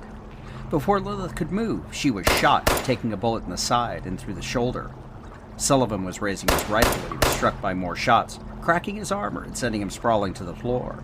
Samantha tried to cover Bitter, but she was also shot, taking a bullet to the neck, just missing her carotid artery. Bitter was also shot again, leaving them both bleeding next to each other on the floor. Jim, no! Graham rushed to Samantha's side, kneeling over her as she pressed her hand up against her wound, trying to staunch the blood, while Bitter groaned in pain next to her. Lilith brandished her blade, her anger reaching a fever pitch, even as she tried to ignore her own wounds. Out of the darkness, a single figure rushed out, the glint of a blade flashing against the flickering overhead light. Lilith barely had time to parry the first strike, but just missed the second, tearing through her coat and drawing blood from her arm.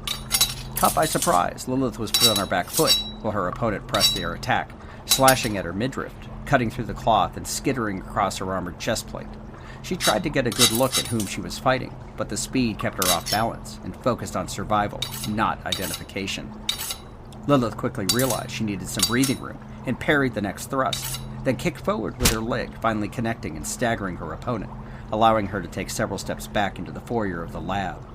Collecting herself, Lilith looked up to see her opponent standing in the doorway, bloody Bowie knife in hand, smirking at her. The great Lilith. With everything I heard about you, I didn't expect to get the drop on you and your friends so easily. I've killed others easy enough. You won't be any different. It's been years since I faced anyone that I thought could even come close to beating me. To be honest, I'd hoped it'd come to this. After I kill you, I'll finish off your friends. Me kill you! You hurt Sam! Graham was cradling Sam, but had turned to face the man who had shot her, wanting nothing more than to rip him limb from limb. I wouldn't do that if I was you. You make one move towards me and the next bullet goes right between her eyes. You monster. Me? I'm just doing my job. But that doesn't mean I can't have fun doing it. Come on, Lilith. You kill me, you save your friends. You're Grey 9, aren't you? Val told me all about you. The one and only. Wish I'd killed that bitch before we let her go. She got lucky, but don't worry. We'll get to her again soon enough. I'm going to enjoy eating you, piece by piece.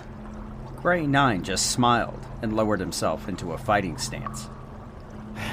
And I'm going to enjoy gutting you like a stuck pig. The others could only watch as the two squared off. Lilith's healing factor was already taking care of her wounds, but there was still a pool of blood on the floor beneath as she sized up her opponent. From what Val had told her, these Greys were fast, strong, and dangerous. The others had been easy, but she had caught them by surprise. Without a sound, Lilith lunged forward with her blade, only to have Grey 9 sidestep out of the way and slice her arm with his knife, leaving her wincing in pain as the blood poured from the wound. Oh, you can do better than that. I'm just getting warmed up. Lilith hissed and feinted left, then attacking right, bringing her blade down in a vicious stroke, but Grey 9 once again deftly moved out of the way with the speed that Lilith could barely follow. She was able to parry his return thrust, but the blade still tore a ragged hole in her long coat. Grey 9 kept pressing forward. Back in his days with the Corps, he'd been deadly with a knife. The enhancements he'd gained from the mutation series had turned him into a terror. With his decades of experience, he could still take on much younger Greys and leave them bloody and bleeding. Now he was truly in his element. Lilith would be the ultimate trophy on his wall, and he would enjoy every minute of it. Lilith had never felt fear before. She couldn't even understand the concept, at least as it's applied to herself. But for the first time, she wasn't the one in control, and it would be a very human thing to finally be afraid. But Lilith wasn't human, and she needed to start acting like it. You hurt my friends. You hurt Val. And you killed my girls. Just more talk. Let's get this over with. Lilith finally let her mask slip off, that thin veneer of humanity that separated her from the creatures of the wasteland. And with a snarl, she attacked, matching Grey Nine's speed with ferocity, taking the man by surprise. Sullivan was trying to tend to both his wounds and that of Bitter's, while Graham comforted Sam the best he could, pressing an old cloth against her throat, and promising her that it would all be okay, when they heard Lilith's cry from the lab, followed by the overturning of cabinets and the exploded terminals. That's my girl. Shh. Come on, Bitter. Stay still. You've lost a lot of blood. She better kick his damn ass. Lilith ignored Grey Nine's knife, letting him sink it into her side and twist, but it got her close enough to get her hands on it, using her strength to grab his shoulders and toss him across the lab into a bank of terminals. Even as he sprung to his feet, Lilith was on him again, landing punches that dented his armor, nearly knocking the wind out of him. There was no technique, no style, no order to what was transpiring. Grey Nine stabbed Lilith again, sinking the knife into her, while Lilith finally returned the favor, her blade slipping between the Grey's armor, leaving a ragged wound and a gush of blood. Like two wounded animals, Lilith and Grey Nine tore at each other, their healing factors trying to keep up with the damage each was causing to the other. Lilith's father's lab, on the other hand, was also taking a beating. Cabinets were overturned, boxes exploded, spreading old notes across the floor. Terminals destroyed as bodies crashed into them, or in one case, Grey Nine picking one up and trying to use it to smash Lilith's head in. Evading at the last moment, Lilith grabbed Grey Nine again and pulled him down, then used her feet to kick him over and into a row of refrigerators, smashing the glass and rupturing the Freon tanks, keeping them cold. Bleeding and swearing under his breath, Grey Nine rose to his feet, a loud pop from where he wrenched his shoulder back into place. Lilith was bleeding too, bruised, ribs broken, but slowly mending themselves together, and she was still coming, eyes fixed on Grey Nine. Grabbing a grenade from his belt, Grey Nine pulled the pin and tossed it at Lilith's feet, then ducked out of the way as the explosion destroyed more of the lab, starting several fires amongst the paper and debris spread all over. He didn't get a chance to check and see if Lilith was still alive, because she was on top of him even before he could look up. She was burnt, holes ripped in her skin nearly exposing the bone underneath, but she didn't stop. Grey Nine raised his arm, only to have it impaled by Lilith's blade, passing right through, lodged in the bone. Finally groaning in pain, Grey Nine grabbed the blade with his hand and snapped it off, losing 2 fingers in the process. Lilith's other hand closed on his throat and squeezed. The iron grip cut off his air and threatened to crush his windpipe entirely. But with one final surge of adrenaline, he took the broken piece of Lilith's bone blade and slammed it into her chest, piercing the armor and causing her to cough up blood. The hand fell from his throat, and he twisted the blade, releasing another gush of blood onto the floor, and causing Lilith to fall backwards as the lab around her burned. Grey Nine tried to smile, but instead he groaned as the adrenaline wore off, the pain of his own injuries hitting him like a ton of bricks. Lilith stirred and tried to rise, ignoring the blade sticking out of her chest. Why won't you just die?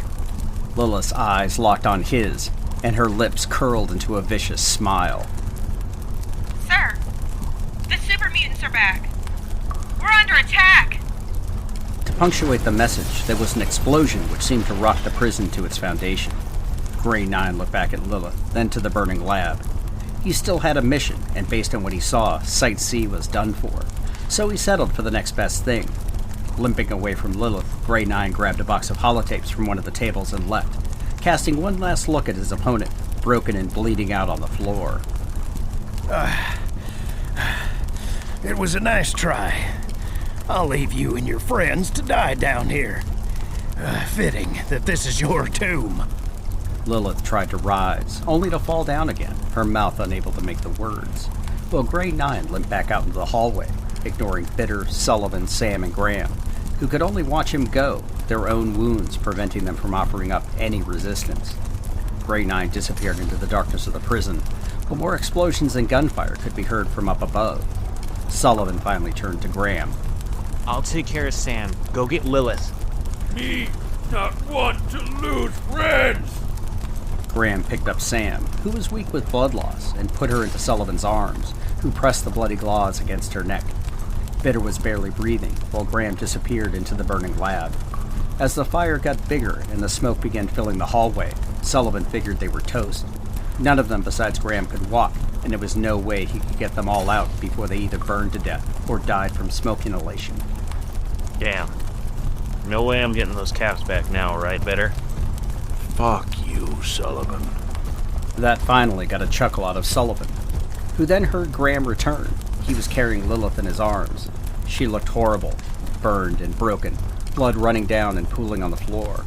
A piece of her Scorchbeast blade was embedded in her chest, but she was conscious. Lilith, oh my god, we need to get a stim pack or something. No. It'll kill me. Then what are we gonna do? Me take you out, all of you. Ain't gonna work, Graham. You can't take all of us, not in our condition. At least it wasn't boring. I'm sorry. There was another explosion, much closer this time, and more gunfire. Then the sound of pounding feet. This our prison! No one beats Mad Dog Malone! Out of the smoke, the large super mutant and his gang appeared in the hallway. Several of them had been wounded, but they were also carrying the broken bodies of at least 2 of the Grey operatives, saving them for their next meal. Mad Dog? I thought you left. Me forget my fire truck, not leave without my collection! Me glad you not lose it. Mad Dog, we need to get out of here. Can you help us? You honorary members of gang, we help! Breathing a sigh of relief, Sullivan watched as Mad Dog and Graham got everyone up and back into the prison proper. Mad Dog's gang hadn't been playing around. When they returned to the prison and saw it was occupied, they wasted no time attacking the Grey team with rockets and explosives, blowing huge holes in the prison walls before pushing their way inside. Although they managed to kill several of them, the others, along with Grey 9, had managed to escape out of the back of the prison and disappear into the surrounding forest. There was no way to save the lab. The fire ended up consuming everything. The super mutants brought Lilith and her team up into the prison yard, along with whatever medical supplies they could scrounge up. It was touch and go for Sam and Bitter, but the application of several stim packs were finally enough to stabilize them. As for Sullivan, he was the least wounded and spent his time nursing the others, while Graham refused to leave Sam's side. Mad Dog Malone walked up to Sullivan and put his large hand on his shoulder. Scary woman in bad way! Me not know how to fix, but she want talk to you and Graham! She wants to talk to me? Sullivan was confused, but walked over with Graham, after promising he'd be right back to look after Sam, to the old prison workshop where they had put Lilith. She was laying on a cot, covered in bandages. The piece of the blade was still sticking out of her chest. She turned her head and gave a little smile as they walked over to her. Val's gonna be so mad at me. Told her I wouldn't be any trouble. Come on. At least no one dropped a mountain on us, right? Not this time. I need you to pull this thing out of me. Me? Oh, that's really not my thing. No choice. Sorry. Oh, great. The Colonel would kill me if I do something wrong, and you die or something. I'll put in a good word. What want me to do, Lilith? I do need something, Graham. See, you and I, we're related. Related? I'm your sister, in a way, which means your blood is like mine. And, well, I need some of it. You, sister? Then you family! Good. Now, Sullivan, grab that syringe over there. No, the big one. Once you pull the blade out, I need you to inject me, right in the carotid artery, right here. I mean, I don't... Just do it. It should work. I hope. It took a few minutes to get everything arranged, including getting a pint of Graham's blood into the huge syringe. Putting on heavy work gloves, Sullivan grabbed the piece of the blade, counting to 3, then pulled with all of his might. Ah! The blade came loose, along with what was nearly a fountain of blood from Lilith's chest. Throwing the piece to the side, Sullivan lined up the syringe and plunged it into Lilith's neck, emptying it as quickly as he could before applying a new dressing to cover the injection site, while Graham did the same for Lilith's chest. Sullivan wiped his brow, then looked down at Lilith. At first, he thought she had died, but she had just passed out. He had no idea if she was going to survive. Hell, he didn't know if any of them were going to get out of there at all. They needed to get back to Vault Town. But how? Then he had an idea. Graham, can you get Mad Dog? Me will, Sullivan. Go check on Sam, too. A few minutes later, Mad Dog came walking in. Nasty lady dead? Not yet, at least. Good. She tough, not die so easily. Make good member of gang. Mad Dog, we need your help again. What need now? We hungry. We need to get home. Or at least get word to our friends. Do you think you can do that? What Mad Dog get in return? As much as it pains me, how about we give you all your cats back? That good deal. I get message to your friends. They not shoot us, will they? Let me write a note. Make things easier. Then me go. Gang not talk so good. Make note, then me leave. After you give caps, though. Okay. Just give me a few minutes. Mad Dog walked away, and Sullivan scribbled a few lines to let the folks in Vault Town know where they were and what had happened. He ended it with them needing medical attention, and that Lilith had been hurt. If nothing else, the Colonel would come running at hearing that. At least that's what Sullivan hoped. Lilith coughed weakly, and Sullivan put his hand on her head. She was warm at least, and maybe she wouldn't die. But whatever happened, she was going to be out of commission at the worst possible time.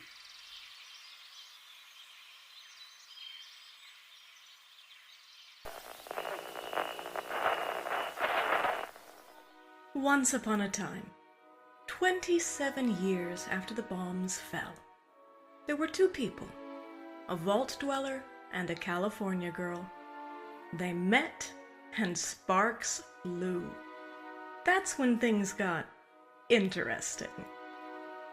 Once Upon a Wasteland is their story. Follow Elizabeth Kirby and Odessa Valdez as they pursue their happily ever after in the post-apocalyptic Appalachian wasteland of Fallout 76. Available on Spotify, Apple Podcasts, Stitcher, and many other podcasting platforms. Once Upon a Wasteland, a Fallout 76 love story. Available now.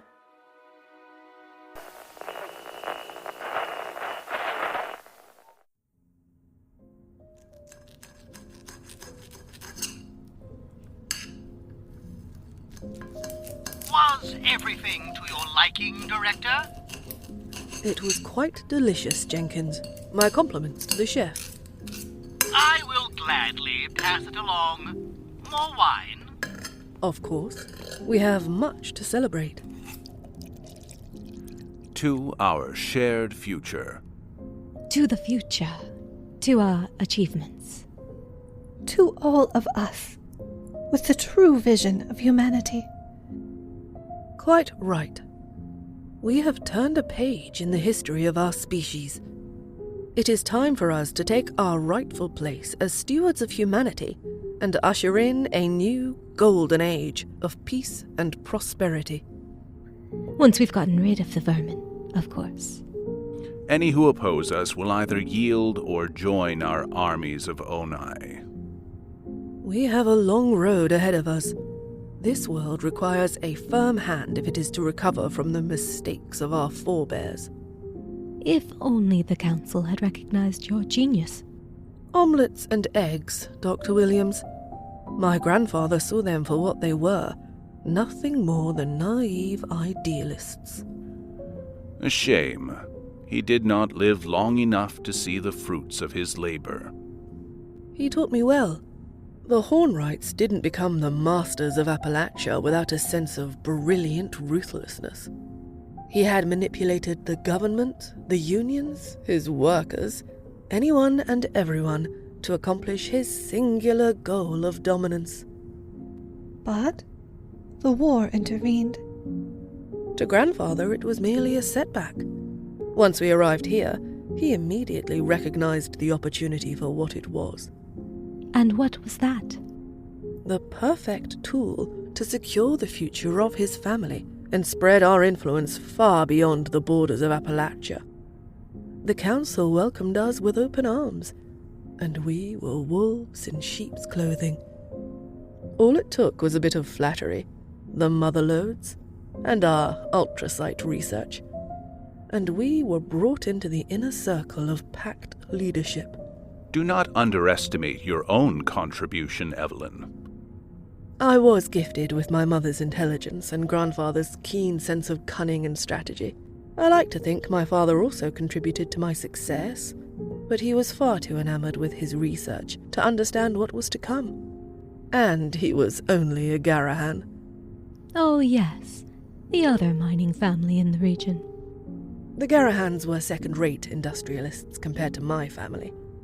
At every turn, Grandfather had been able to outmaneuver them. If my mother had not married my father, the heir to the Garahan fortune, and the war not occurred, Grandfather would have acquired their assets, one way or the other. But he did perfect the ultrasight batteries, did he not? At the cost of his life. A final contribution to our future. But as Grandfather told me, sacrifices would be necessary. But now that we have swept away the last vestiges of the old, the PACT belongs to us. So it does. The Council made so few public appearances that the civilian population hasn't even raised an eyebrow to their disappearance. As expected, it was easy to use their own isolation against them. As for the civilians, they are focused on our plans to relocate to Watoga. The thought of breathing fresh air once again, it is invigorating. To take a page from Vault 76, it truly will be our reclamation day. Quite. And Dr. Williams, I expect your team will expedite the repairs to the city's infected mainframe? We already submitted a request to Modus for assistance. He was able to provide some guidance on how best to restore the city's robots to a less hostile posture. Excellent. Our partnership with the White Spring continues to bear fruit. Watoga will once again become the city of the future. Our future. What about the remaining pockets of resistance? What about Vault Town? We are moving the Onai into position to eliminate Vault Town, along with any other survivors. As soon as our work is complete in the silos, we will remove the final obstacles to our re-emergence. Nothing will stop what's coming. And anyone who tries will be crushed beneath the feet of our creations. And Valeria? By all accounts, she's extremely dangerous. Yes, she is dangerous, but she is also predictable and desperate. We won't bore you with the details, but the director has taken steps to ensure that whatever Miss Faustina attempts to do, she will be walking right into a trap. Modus sent us a request to utilize one of our vertibirds to deliver additional defensive assets to the silos. Even as we speak, our position becomes even more unassailable. Now, let us not worry about such trivial matters. Evelyn Hornwright raised her glass once again, and the assembled members of the new PACT Council each drank a final toast to their future success. Talk soon drifted to more mundane matters before dessert was served, followed by both Dr. Trillian and Dr. Williams finishing up and retiring back to their respective residences. Now that they were alone, Evelyn reached over and took Dr. Blackburn's hand. We are finally free, Edgar. No more hiding. Ours has always been more than a partnership, Evelyn. Together, we shall reshape the world in our image. Has there been any news regarding Dr. Cardoza? Besides the last report from Grey 6, nothing. Although I am loath to assume anything, I believe that loose end has been eliminated. In any case, the good doctor has been removed from the equation, and Beta Team's resources have been reallocated to yours. I look forward to reviewing their research. Perhaps there is something of value which can be salvaged from that particular mess. The prospect of enhancing our greys with more robust mutagen serums is compelling. I am not opposed to supporting a viable path forward, but only under my supervision. Of course, Edgar. There is also one more thing. What is it, Evelyn? I know this wasn't something we had discussed, but I had been feeling a little under the weather recently. Have you gone to medical? I have, and... well, Edgar, I am pregnant. You are? This is quite unexpected. I had wanted to wait, at least until we had secured the surface. Evelyn, This was unexpected, I know. But not unwelcome.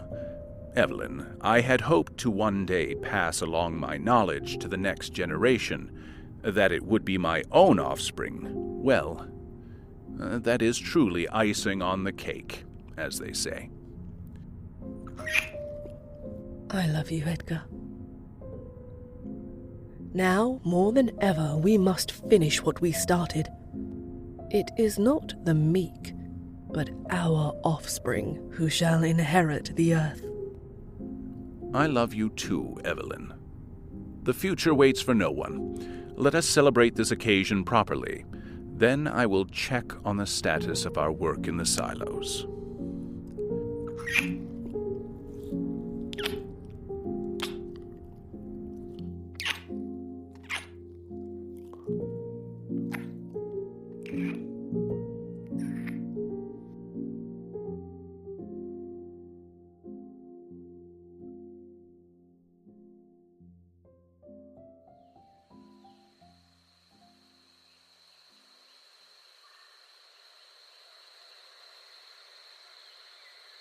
East of Grafton, nestled in a small valley in the middle of the mountains of the northern Savage Divide, sits an innocuous brick building surrounded by a rusting set of chain-link fences and an abandoned guardhouse. The exterior had been picked clean by scavengers years before, and ignored by the hordes of Scorched which once roamed the hills, while Scorched beasts ruled the skies. Despite the benign outward appearance, the site was perhaps the most dangerous place in all of Appalachia, just as the other two similar facilities which were located far to the south. Through a set of elevator doors, guarded by the most sophisticated biometric security, and down hundreds of feet into the earth, was a massive complex, once manned by the United States Air Force, called Silo Bravo. Consisting of the command center itself, along with an automated factory which could produce an almost unlimited supply of intercontinental ballistic missiles and nuclear warheads, the facility could target any location on Earth, and yet it was merely one of 3 such facilities in Appalachia. Former President Eckhart of the Enclave had wanted to use the silos to end the threat of communism once and for all. Colonel Valeria Faustina used Silo Charlie to help defeat the Scorch Beast Queen, then intended to shutter the silos to prevent their use by anyone else. However, the PACT had other plans. Keep it moving, people. We're still behind schedule. We're going as fast as we can. Replacing these warheads isn't like changing a light bulb, you know. I don't care if it's brain surgery. Just move your ass. The technician grumbled, then took a deep breath before pushing a large flatbed cart carrying one of the new viral warheads towards a large open bay. Gray 1 shook his head and followed behind, passing into the main silo storage area. Still damn impressive. Standing on a large catwalk, Gray 1 could see nearly 24 missiles laid out in 2 rows, each one being worked on by a team of PACT technicians, carefully removing the multi-megaton nuclear warheads and replacing them with their own specially designed viral bombardment warheads. Almost indistinguishable from each other, the viral warheads contained dozens of refrigerated canisters, containing enough Oni plague virus to cover hundreds of square miles once detonated above their target. The new warheads have been transported via motherload to an area near each silo, leaving the crew to carry them the rest of the way into the silo itself. sir.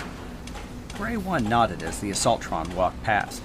Part of the Silo security force, it continued its patrol around the bay, along with dozens of other bots, all under the control of the AI at the White Spring. Damn glad he's on our side. When he had first arrived at Silo Bravo, Gray 1 had found a half-dozen dead New Enclave operatives, killed by their own bots. Poor bastards. Never saw it coming. The codes they'd been given worked like a charm, allowing them access to the entirety of the silo. While the rest of Appalachia had been dealing with the super mutant threat, the PACT had quickly and quietly begun their work to complete Operation Keystone. Not that he wasn't concerned about the defense of the new acquisition. On the off chance that the survivors of Appalachia attempted to stop them, he still had more than 24 Grey operatives stationed to defend the facility. Half were located outside, guarding the main entrance, while the rest were stationed inside, supervising the technical crews and keeping an eye on the silo as a whole. Then there were the other White Spring operatives, humans, but only outwardly, hollowed out and completely obedient to the AI. So far, everything had gone according to plan. Well, almost. Just taking too damn long. According to the original plan, the warhead replacement process should have already been completed. Unfortunately, due to a mistranslation of the original ICBM warhead diagrams from English to Chinese for the PACT technicians, the retrofit process had taken far longer than expected. At least it just wasn't Bravo. The teams of both Alpha and Charlie had suffered the same delays. But as the work had proceeded, Grey 1 could see the light at the end of the tunnel. Within a short time, they would have enough converted missiles to cover most of the eastern seaboard, the first step in the PACT's plan to remake the world in its own image. About damn time, too. Good riddance to the Council. Those old fools could never make up their minds. The Greys, former U.S. Marines and Chinese Red Army Special Forces, enhanced with mutation serums, had been the foot soldiers of the PACT since the Great War. Strange bedfellows to be sure, but they had bonded as elite warriors. However, like any warriors, they needed war to remain relevant. As such, the longer the Council dithered and delayed, the more dissatisfied the rank and file got with their leadership. When Director Hornwright first reached out, revealing the details of her own plan, she found an extremely receptive audience. Hunting those damn deltas was a waste of time, and boring as hell. About time we see some real action for a change, even if it does mean sitting around this silo. At least it's a change, right? Grey 1's thoughts were interrupted by the squawk of his radio. Grey 1, this is Grey 22. We have an incoming vertibird. That'll be the reinforcements from the White Spring. Bring them down as soon as they are offloaded. Yes, sir. Grey 1 wasn't going to say no to more support. Unlike some others, he had worked side by side with military bots back in the Marines, and they would stop a bullet, plasma bolt, or a missile a hell of a lot better than one of his Greys.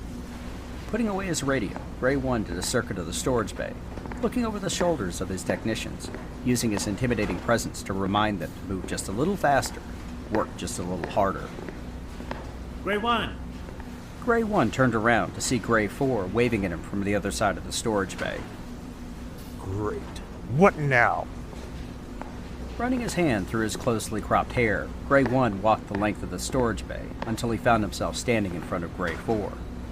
Grey 4, this better be important. Well, sir, the bots from the White Spring... They should already have their orders. Why are you bothering me with this? Because it wants to talk to the commander in charge. It wants what? Like I said, it wants to talk to you. You gotta be kidding me. Grey 1 was surprised to see a robobrain roll down the hallway before stopping in front of the two Grey operatives. The bot's brain case glowed a faint green as the organic brain floated in a vat of liquid while a digital eye focused on the lead operative. We are designated Reynolds. Well, that's a first for me. You are in command? That's right. Grey 1. Good. We wish to survey the facility. I'm sorry, you want what? Modus believes this facility is vulnerable. He wishes to take a more direct hand in ensuring the security of the silo. Now you listen here, you bucket of bolts. I have my orders. These silos do not belong to you. You are here as our guests. Gray 1 couldn't help but notice the arrival of a pair of assaultrons, followed by 2 of the human operatives. To be honest, Gray 1 didn't know which was more robotic. At least the assaultrons had some measure of personality. The humans Modus had sent to the silo were just off. Alright. I need to check with the director on this. Giving the bots and operatives another once-over, Gray 1 walked across the room to one of their transmission stations. Keying the appropriate prefix code and asking for the director, he waited for a response. Gray 1, this is Director Hornwright. Is there a problem? Not sure. I have a robo-brain here claiming that he was sent to take charge of the silo security. A robo-brain? My, that is interesting. Please wait a moment. Gray 1 looked down at the radio, then back across to the robo-brain. It appeared to be appraising him with its lone electronic eye. We requested additional support from the White Spring. It appears they have delivered. I don't think we should be putting the security in the hands of a bot, Director. A robo-brain is no mere bot, Grey One. As long as its activities don't interfere with our own, then we shall proceed. And I suspect you might receive uninvited guests in the near future. These new assets should make our position that much more secure. Anyone would be suicidal to try to attack this facility, Director. Perhaps, but desperate times lead to desperate measures. If the facility is attacked, I expect you to have prepared the proper reception for them. My pleasure, Director. I've never planned an ambush with a bot before, but I guess there's a first time for everything. Good. Then I won't keep you from your assignment. We are still behind schedule, Grey One. Whatever happens, those missiles must be ready on schedule. Do you understand? Of course, Director. And a little target practice makes for damn good motivation. Then I will leave you to it, Grey One. The radio went silent as the transmission ended. Grey One smiled and walked back over to where the robobrain was patiently waiting. My apologies for the rude reception. Hey, Reynolds, right? Such pleasantries are wasted on us. We merely wish to secure this silo and ensure any attempts to disrupt its operation are met with lethal force. Then we're in complete agreement. Grey 4! Yes, sir? Stay on top of the cruise. I'm going to escort Reynolds here to the command center. We have a party to plan. Of course, sir. Good. Well, Reynolds, follow me. We do look forward to seeing Valeria again, and having the opportunity to kill her properly this time. Grey One could almost hear the glee in the bot's voice as he led them further down into the silo.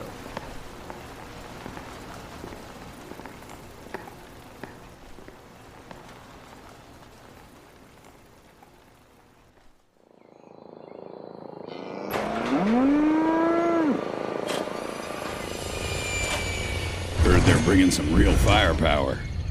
Plasma rifles, pistols, plus plenty of ammunition. Shin and his knights are walking back with a bunch of heavy weapons, too. About time.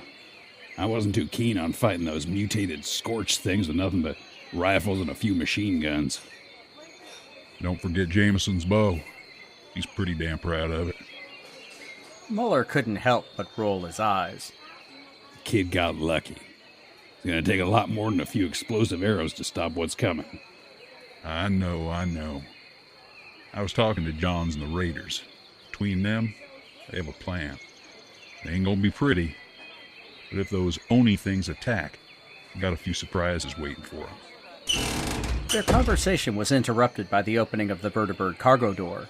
The interior was illuminated by the midday Appalachian sun, revealing stacks of olive drab and black crates. Several members of Team Artemis swarmed the aircraft as Captains Thomas and Jones, along with the Raiders, started unloading the aircraft.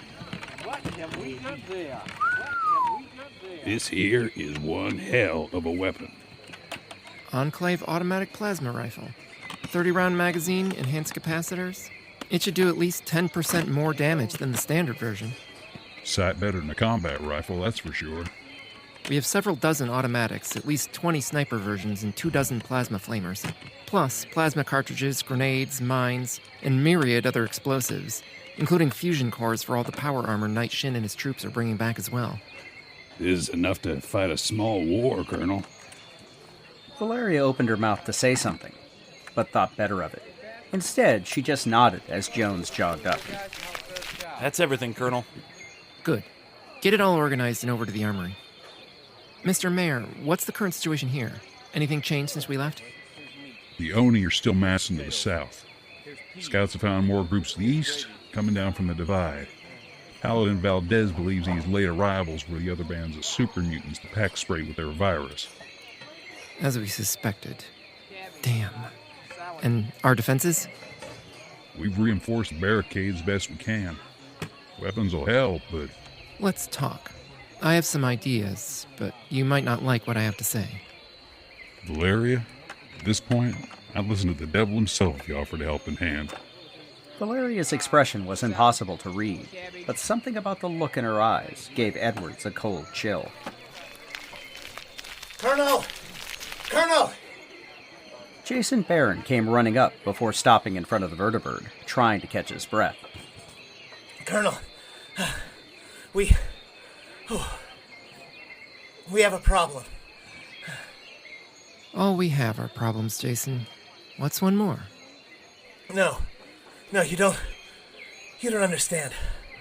Oh. I've been on the radio with some folks down south, with Eugenie. Eugenie? She's alive, and she managed to get the civilians from Foundation to safety. Oh, my God. That's the first bit of good news we've had in a long while. But what's the problem? She's safe now, right? She and some others decided not to leave. They wanted to help, but they're trapped. Trapped how? The Oni. A lot of them. A couple hundred, maybe. Eugenie's at Uncanny Caverns. You know, at the old relay station on top. Have they been discovered? Not yet. But Eugenie thinks it's only a matter of time. She's asking for help. Valeria looked down at her boots and tried to sort through her emotions. Valeria? Colonel, everything's offloaded. What's going on? We've been contacted by Eugenie and survivors to the south. They're asking for our help. Well, then what are we waiting for? I'll let Sophia know. Belay that, Stein. We can't take the risk. Take the risk? For Christ's sake, this is Eugenie we're talking about. The mission comes first. The only way we can get to them is to take the vertibird, and that's beyond dangerous. We'll be in the PACT's backyard. We have no idea what they'll do or what we'll face. I just can't allow it. Valeria, it's Eugenie. I can't allow my personal feelings. Before you say anything about personal feelings, let me remind you, it's those feelings that keep us human, and separated from the monsters like that of the PACT and Modus. Valeria nearly wilted under Stein's withering glare, only because deep down, she knew he was right. Sophia! Sophia appeared at the vertibird's open cargo door. Change of plans. We have some folks to save. Sophia gave a thumbs up before disappearing back inside, followed quickly by the sound of the aircraft's engines coming to life. Stein? This is the right thing to do. Now grab your rifle and get your ass into the vertibird. That's an order. That finally brought a smile to Valeria's face. She reached down and grabbed one of the plasma rifles before giving Stein a parade-worthy salute. Yes, sir. Here's the transponder code for the relay tower. It should point you right to them once you get within a couple of miles. I'll let them know you're coming. We'll hold down the fort here. Just be careful. And try not to be gone too long either. Okay, Colonel? Be back as quickly as we can. With that, both Valeria and Stein jogged back to the vertibird, climbing into and closing the cargo hatch behind them. Edwards watched as Stein settled into the co-pilot seat and gave him a thumbs up as Sophia applied more power to the engines, slowly lifting the craft into the air. As it rose above the settlement, the engines pivoted forward and the aircraft headed south before disappearing into the distance. The civilians and defenders who watched the aircraft depart quickly returned to their duties, a sense of dread still hovering over Vault Town. There was one, however, who paid particular attention to the direction in which the vertibird had gone, information that needed to be relayed to their superiors to ensure the aircraft would never return.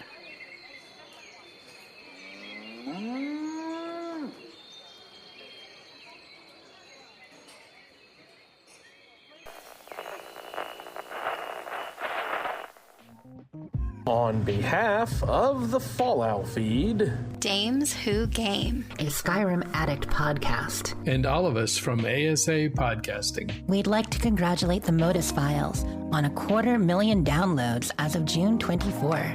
Well done, guys. Greets, everybody. I'm Jessica Starr, and if you're looking for some podcasts to satisfy an appetite as strong as Lilith's, why not check out ASA Podcasting? We're a group of mature gamers talking about our fave games, with shows like The Fallout Feed, a community-focused Fallout podcast, A Skyrim Addict, where we talk about Skyrim since 2013, Dames Who Game, where me and a few of my fave gals discuss life, games, and nerd culture, and introducing our newest show, Vault Talk, a Fallout TV show discussion.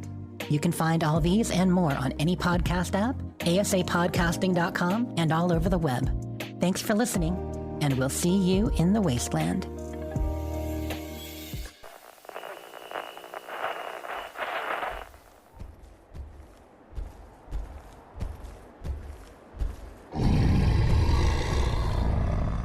Hush there, Shiny. We do not want to wake the neighbors. At least some of them headed north.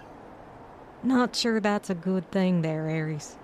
And there are still plenty down below. Always gotta look on the bright side, Red. Red just glared at Ares before lifting up her binoculars again and scanning the parking lot below. There were still dozens of those things Eugenie called Onai, reddish-glowing mutated supermutants, all arranged in neat rows. They had just been standing there, with the same scene repeated to the north, south, and east, trapping them on top of the hill.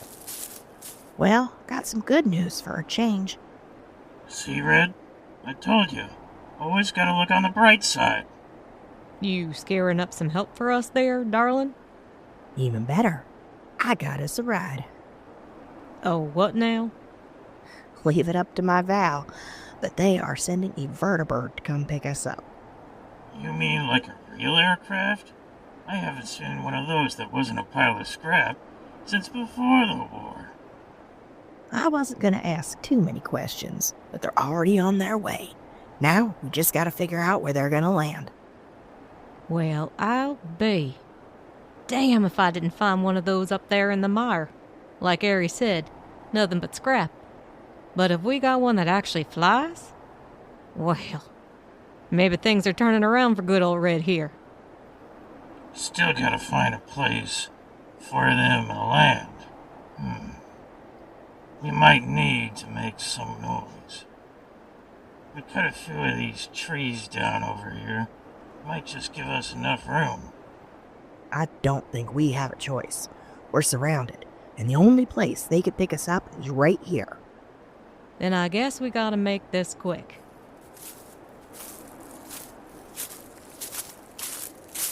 Reverend Paul? Red of the Touched, have you brought us news? I have. Help is on the way, but we need to clear a space for them to land. Land? Are we expecting a winged beast? Something like that. Then it is as the Holy Mothman has foretold. Just tell us what you require, Red of the Touched. I ain't never gonna entirely make sense of out there, Rev, but I'm mighty damn glad we ran into you. It was our destiny, Red of the Touched. The Holy Mothman has a plan for all of us, and we follow his blessed ways. Whatever you say. Go over and see Ares. He's got a spot picked out we need to clear. Figure we might make a racket, and if those things down there get wind of us, it's gonna be a fight. The dim one shall not interfere in our holy work, Red of the Touched. Do not fear. We shall protect you. Reverend Paul gave Red a solemn bow before gathering his flock. Half readied their weapons, while the others grabbed axes and followed Paul up behind the large uncanny cavern letters to where Ares was waiting. All right. These dozen trees have gotta go. And it needs to be quick and, well, quiet too. The cultists stared at Ares through their skull headgear and face paint before looking to Reverend Paul, who gave them a quick nod. Then the group separated, each heading to a different tree and swinging their axes with purpose. The strikes echoed across the hilltop and down in the valley below. Red winced with every sound, and Shiny was getting more and more agitated. Ares could only shrug his shoulders, because she couldn't put a silencer on an axe head. We'll get the job done, but those friends of yours better get here real quick.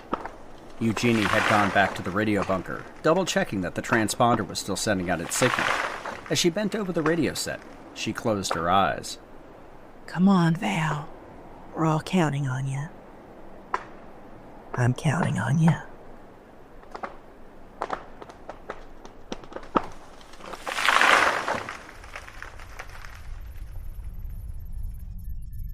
Dr. Williams? Yes.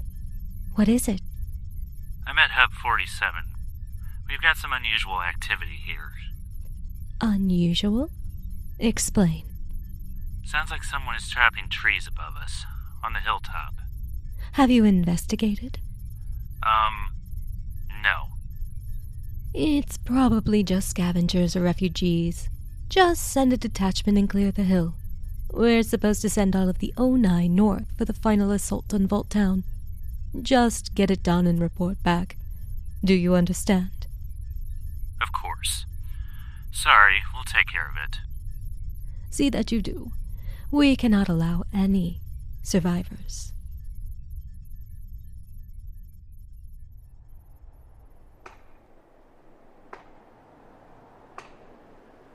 Brethren, we must hurry! What is it, Shiny? You see something? The Deathclaw had gotten even more agitated, and Red could feel that something was very wrong. On a hunch, she grabbed her binoculars and looked back down the hill. What she saw there turned her blood cold. Ah, shit! That really ain't good. Far below, the Onai had broken ranks. At least 20 of them had turned and started marching towards the hillside behind the old Canny Cavern's gift shop. The creatures moved in near-perfect unison.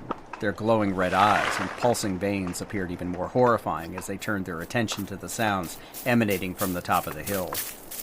Ares! Paul! We got a big problem. Those monsters done hurt us, and they're coming. Both men looked down the hill and could see the creatures beginning their ascent. Fear not, Red of the Touched.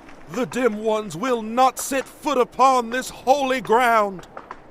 Half of the cultists continued to chop the trees, clearing out a larger area as a landing zone, while the other half joined their brethren on the crest of the hills, pointing their weapons at the approaching horde.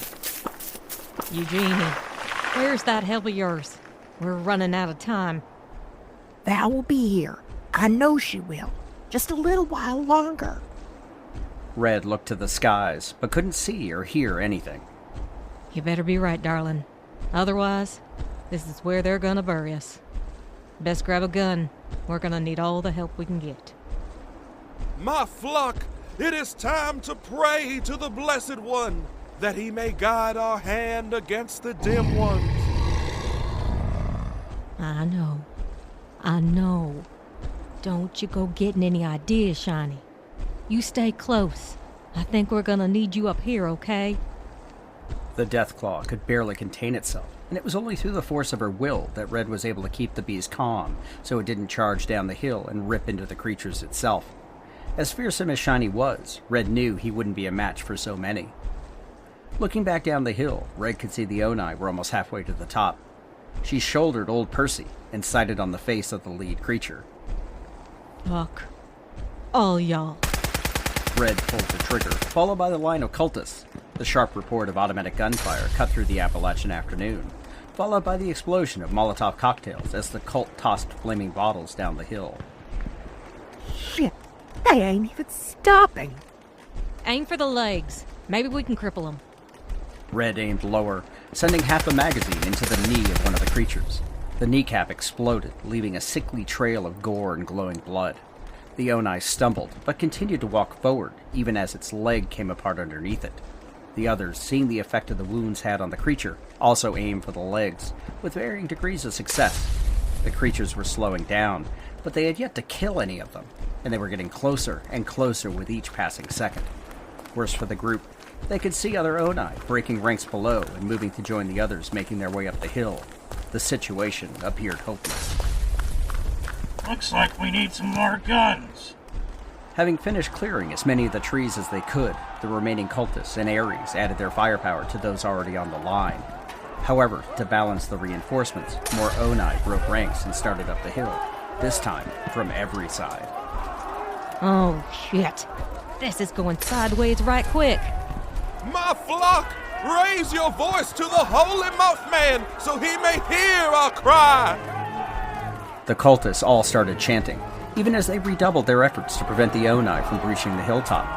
Both Red and Eugenie continued to fire, switching from target to target, but felt an overwhelming sense of dread as there appeared to be no way to stop the creatures with the weapons they had available. We gotta pull back. Val will be here. We just need more time. I'm not worried about time, darling. We are sure as hell running out of space a mite bit faster. The first of the Onai reached the hilltop, and the cultists charged them with their carved bone blades and knives. Red watched in horror as one of the badly wounded creatures was stabbed through the chest, only for it to grab the cultists by their head, crushing their skull as if it was crushing a grape. Shiny could no longer be contained, and he leapt into the fray, slashing the Onai with his claws, removing arms and legs with his vicious swipes. The entire hilltop descended into chaos as the Onai marched, crawled, or limped their way forward. Their only command was to eliminate everything living on top of the hill, and they would not be denied. What the holy hell? Red was nearly knocked over as something appeared in the middle of the fight. In a puff of black smoke, a familiar creature with large red eyes unfurled its wings, and the entire area was blasted with a sonic scream. The Mothman! He is with us, children! Holy crap, it's real. What I would have given for a picture right now. You gotta be kidding me. The large insect-like creature joined the fray, seemingly teleporting from one side of the hilltop to the other, blasting the Onai with its screech, knocking the creatures over, toppling them down the side of the hill. But even with the help of the Mothman and a Deathclaw, they were severely outnumbered, and more of the Onai were among them, smashing cultists with their bare hands or makeshift weapons. It ain't enough. Shit. I think this is it. I'm sorry, Eugenie. Eugenie was fighting back the tears, even as she reloaded her weapon. They were so close, and this was how it was all going to end for her. The lower hillside was chewed apart by several heavy machine guns, tearing Onai limb from limb as the large-caliber shells tore through their bodies. Everyone reflexively ducked as a vertibird skimmed the tops of the trees directly overhead before turning around and repeating the firing pass, getting even closer this time, killing more of the Onai and clearing space between the two sides. Ow! The vertibird banked again, aiming for the cleared space at the top of the hill. Red watched as the aircraft appeared to drop like a stone, only to pull up at the last minute to clear the tree line. The engines pivoted, allowing the aircraft to hover midair, before settling down right in the middle of the maelstrom. The arrival of the vertibird appeared to have set the creatures into a frenzy, and they charged en masse up the hill, tearing their way towards their target. The cargo bay door opened, and a woman appeared, waving to the survivors and firing a plasma rifle at the closest Onai. Come on! We don't have a lot of time! Get to the vertibird! Eugenie, go! Eugenie's heart rose as she saw Valeria. She nodded to Red and fired off the rest of her magazine before pulling out her pistol and firing on the move as she ran to the waiting aircraft. Red saw Shiny tearing into some more Onai, but he was on the verge of being overwhelmed by all of the creatures beginning to surround him. She aimed and fired her rifle, then whistled loudly. Shiny, time to go! The Deathclaw decapitated one of the Onai with its claws, then perked up its head, looking over at Red. It sidestepped another Onai, slashing down, only to be tackled by another. No! Shiny! Red watched in horror as Shiny disappeared under a pile of Onai bodies. Before she could react, Shiny roared again and rose from the pile, grabbing one of the creatures around the waist and pulling it apart with its clawed hands. Bounding away towards Red, Shiny left a trail of his own blood, as the Onai had managed to tear through his scales with their makeshift weapons in unarmed hands. Paul was still rallying his flock, even as the Mothman continued to fly to and fro, disappearing as the Onai charged, only to reappear in another location, hitting them with its scream. Ares ran over and grabbed Paul by the arm. Come on, Rick. It's time to get the hell out of Dodge. We cannot abandon our sacred mission. The Mothman is with us, and where he is, we stay. Ah, hell. You'll get yourself killed if you stay. It is as our Blessed One commands. We shall remain here and ensure that Red of the Touched escapes. This is our fate, and we welcome the opportunity to lay down our lives in service of the divine light. You're fucking crazy, you know that? Go, friend of Red. Her story is not yet finished. May the holy Mothman protect and guide you. With that, Paul let out a primal scream and threw himself back into the fight, leaving Ares to swear under his breath, then say a little prayer for the batshit crazy cultists. Valeria reloaded and fired again, the plasma bolts chewing their way through another Onai, finally ending the creature's existence. She saw Eugenie running towards the vertebrate and reached her hand down. The ghoul threw herself forward, catching Valeria's arm and allowing herself to be pulled up and into the vertebrate's cargo bay. With only a moment to spare to make sure Eugenie was safe, Valeria turned around and found herself staring at a charging Deathclaw. Oh, shit! Valeria was raising the rifle when Eugenie threw her arms around her. No, Val, that's a friend! Hold your horses! Shiny, be nice! Valeria was shocked as the Deathclaw skidded to a halt just in front of the door and waited, even as another woman appeared behind and looked up at her. Now, I know this seems a bit off, but I swear, Shiny's a good old boy and won't be any trouble at all. Mind if we, hitch us a ride with you? Valeria was still trying to form the words when they were interrupted. Colonel, we're out of time. We need to leave, now. Valeria looked at the Deathclaw, then over to the woman, who was quickly joined by Ares. You have to be... Fine, no time to talk. Just get in and buckle up, and keep that thing, Shiny, away from the controls. We can do that. Okay, Shiny, you heard the lady. Go on and get in the back. Valeria and Eugenie stepped aside as Shiny climbed into the cargo bay. The beast filled up most of the rear half of the vertebrate, while Ares hoisted Red up before climbing in himself. What about Paul and the rest? They ain't coming. Gonna buy us some time to get away. Damn. Sounds like we'll have a lot to talk about. 1 second. Sophia, we're clear! Roger that. Everyone, hold on. With that, Sophia applied full power to the engines, pulling the aircraft upwards, even as the fighting continued around them. Paul and his cultists had formed a circle around the clearing, giving as good as they got, but the Onai just kept coming. As Valeria slammed the cargo bay door closed, she saw the cult's final stand, overwhelmed, even as the Mothman continued to fight alongside those who worshipped it. Unsteady on her feet, Valeria leaned back on Eugenie. It was impossible to hear what Eugenie was saying over the roar of the engines, but Valeria just put her arms around her and pulled her close, replacing any thoughts of words with a kiss. The vertebrate made a turn to the north, intending to leave the uncanny caverns far behind, but the PACT had other plans. Hold on, everyone. We've got company.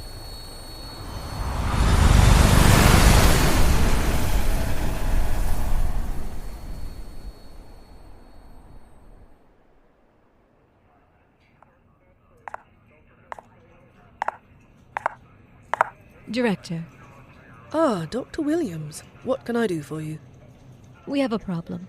There was an incident at our Onai staging area near the uncanny caverns. An incident? Please explain. Technicians discovered a group of survivors in the area. I ordered them to use the Onai to take care of them. Unfortunately, it proved to be more difficult than anticipated, and some of the survivors escaped. in a vertibird. A vertibird, you say? Then this was a most fortunate occurrence. Fortunate? I'm sorry, I don't understand. We were notified that our stolen vertibird left Vault Town for parts unknown. Thanks to you, we now know exactly where they are. Then I agree. It will be well worth the losses we suffered. Thank you, Dr. Williams. I must pass this information along.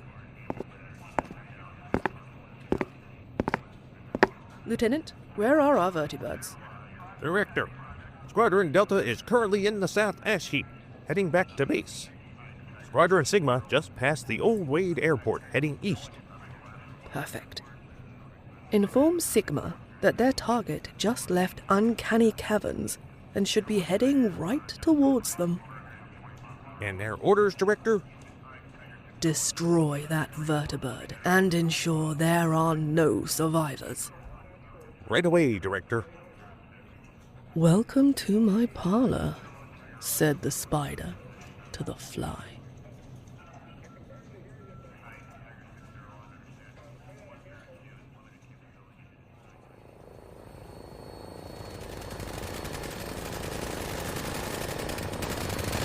We still have company, and not the friendly kind. Damn. Can you tell how many? I can't see a damn thing. Guess we should find out, love. Everyone, hold on to something. It's going to get a bit rough. Sophia pulled back on the stick, then banked the aircraft hard to the left, putting them in a rolling dive. More gunfire flashed past them, but they could finally see what they were dealing with. There were at least 2 vertibirds on their tail, both attempting to match Sophia's turn with a steeper one of their own. It's been a long time since I practiced my dogfighting skills. This is going to get interesting. Wait a minute. Since when do you know how to dogfight? Of course I do, silly. I told you I was full of surprises. Well, praise the Lord and pass the ammunition. Those PACT bastards don't stand a chance. Sophia smiled, then turned back to the job at hand. She hadn't been first in her flying class when it came to actual dogfighting, but she suspected she had more experience than the pilots trying to shoot them down. Real-life experience was a lot better than sitting in some simulator. At least, she hoped it was. As Sophia dove down towards the ground, trying to use the ground cover to confuse their pursuers, Valeria was in the back, holding on to Eugenie for dear life, while Red and Ares were trying to keep Shiny from destroying the cargo bay. Valeria recognized the sound of bullets ricocheting off the fuselage, and made up her mind to find out just what the hell was going on. Stay here! I'm going to the cockpit! Be careful, Val!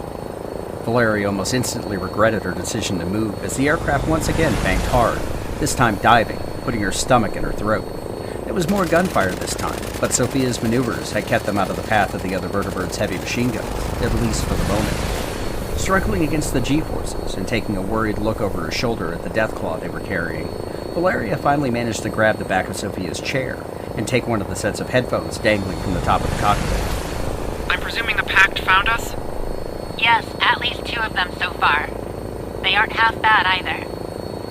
Yeah, Sophia's doing a good job keeping us out of their line of fire. We don't have time to play games. We need to get back to Vault Town as quickly as possible. Okay, let me know. Shoot! Hold on, they're coming around again. Sophia could see the 2 vertibirds lining up for another firing pass, so she threw her aircraft into a series of quick S-turns, which nearly threw the occupants in the cargo bay around like rag dolls if they hadn't been gripping onto straps and handles for dear life. Shiny, on the other hand, had sunk his claws into the floor and sides of the cargo bay, puncturing the metal to keep himself steady. He was also doing his best to keep Red in one place, although she was looking a little green, silently cursing up a storm and swearing this was the first and last time she'd ever set foot in one of these blasted things. The gunfire went wide, for the most part, but several rounds impacted along the fuselage, and a warning light started to flash on the console. Damn. Oil pressure is falling. Doesn't look too bad just yet, but the Colonel's right. We don't have time to see if we can lose them. What are you gonna do? Something they certainly don't teach you in flight school. Everyone, hold on. This will definitely get rough. Valeria was about to say something when Sophia flipped the switch on the engine from horizontal flight to vertical hover mode, then threw the aircraft into a 180-degree turn, using the aircraft's momentum to flip them around, catching their pursuers completely off guard. The two vertebrates had to swing left and right to avoid colliding with their target, and that put one of them right into Sophia's sights. Now, let's see how they like it. Depressing the trigger, Sophia felt the 4 heavy machine guns fire as one, tracers smashing the cockpit of the other aircraft, killing both pilots and sending the vertebrates spiraling out of control until it impacted on the ground below, disappearing in a massive explosion as the ultrasonic battery detonated. Sophia flipped the engines back to horizontal flight and hit full power, not wanting to give the other aircraft an opportunity to come back around on them again. Okay, everyone all right? That was incredible. I think I might be sick. How about you in the back? All in one piece? This thing working? I think we're okay. The J landed on shiny. But damn it, Death Pod don't think it's a mighty fine cushion. Give that thing to me, Ares. Hey, up there. I can't promise old Shiny ain't gonna start getting a bit upset if you keep throwing us around like that. Valeria looked back and saw their passengers all tangled up with the Deathclaw, but at least they did look all okay, even if they sounded a bit on the angry side. Damn, they're back already. Sophia, you want to try that trick again? I would if I could, Andrew, but I already overtaxed the engine and our oil pressure isn't looking great. I do that again, and we blow the manifolds. I can try to do it the old-fashioned way. Do whatever you have to. Sophia nodded and reached over, taking Stein's hand and giving it a quick squeeze before putting both of her hands back on the stick. The remaining PACT pilot was no slouch, keeping their distance just in case Sophia tried to stunt again, but still taking potshots as they closed, using deflection to get the range. Trying to keep a northerly course towards Vault Town, Sophia attempted every trick in the book, flying as low as possible, around buildings and just over the treetops, but their pursuer matched each and every maneuver as she tried. Worse, engine number 2, the one that had already been repaired once, was starting to smoke. The longer she applied full power to it, the more likely it would catch fire, or even explode. I can't get them off our tail. There has to be something. Anything that we can do. What about the guns? No, they don't fire backwards. Vertebrates weren't meant to be dogfighters. At least, not like this. Damn. Wait. I think I have an idea. It's crazy, but it's an idea. At this point, I'll take crazy. What is it? Hey, back there. You still alive? We're still here. Barely. Shiny's stomach is making noises. That could be really bad for the interior, if you get my meaning. Long story short, we need your help. We can't get that other vertebrate off our tail, and we need you to do something about it. Y'all gotta be shitting me, darling. You want us to do what now? If you open that cargo door and unload your rifles, we should be able to get some shots off. Might scare them off, or we might get lucky, whichever it is. And I thought Ares was crazy. Hey, I resemble that remark. Not to raise the alarms, but you two, as of right now, are our only hope. So what do you say? Oh, for fuck's sake. All right. Ares, you get that door. And if I fall out and die, I'm coming back to haunt all y'all. You know, I kind of like her, whoever she is. That's our friend Red. Long story, but she's something special. For real. Valeria didn't have a chance to ask why, as the cargo bay door behind them opened, the wind whipping into the interior. Looking back, Valeria saw Red tie a long strap around her waist and hand the other end to Ares. Shouldering her rifle, Red tried to lean out to get a shot at the vertebrate behind them. Sophia tried to coax a bit more power from the engines, while keeping a watchful eye on pressure gauges, while also dodging the incoming fire as the PACT vertebrate began to get the range on them. God damn it! I can't get a clear shot! Can you lean out a little further? Won't do a lick of good. I need feet, not inches. Don't know what to tell you, Red. It's all we got. Red swore under her breath again. She tried to aim old Percy, but that damn flying machine just kept bobbing and swerving. Just as she was about to give up, Red had an idea of her own. An insane one, but perhaps the only chance they had left. Shiny, come here. The Deathclaw perked up and rubbed its stomach before retracting its claws and stomping over to Red. It looked down at her with a puzzled expression. Now, Shiny, I need y'all to do something. Ares couldn't hear what Red was saying to the creature, but after a few seconds, it appeared to nod. Then Red looked at him and yelled, Ares, drop the strap. You want me to... What? I said fucking drop it. Ares shrugged and dropped the line, only for Red to pick it up and wrap it around Shiny's arm. Then she said something to the Deathclaw, and Ares could only watch as it grabbed Red by the back of her cloak and thrust her outside the door, dangling her 100 feet off the ground. Holy shit. What is going on back there? Red hadn't ever been so scared, but Shiny held her tight, just like she asked. The other vertibird was coming in for another firing pass, this time looking to claim the kill, focusing on the engine which was already smoking, and as they came around, Red aimed old Percy, and even saw the surprise in the pilot's eyes as they saw her out there, being held up by a Deathclaw. This here is for old Red. Squeezing the trigger, Red emptied the magazine. It wasn't her best shooting, but the vertibird cockpit window exploded and the pilot took at least 3 rounds to the head and chest. The co-pilot reached for the controls, but it was already too late. The vertibird passed by, with Red giving them the middle finger, putting them right in the path of Sophia's guns. She lined up the sights and held the trigger down, chewing through their armor and finally up into one of the engines, blowing both it and the wing completely off, sending the aircraft crashing into the ground with another large explosion. Fuck yeah! Red motioned to Shiny, who carefully lifted her back into the cargo bay, while Ares finally got the door closed. Eugenie ran over to Red. That was the craziest thing I've ever seen. And I've seen a lot. Oh, it was nothing, darling. Thanks to old Shiny here.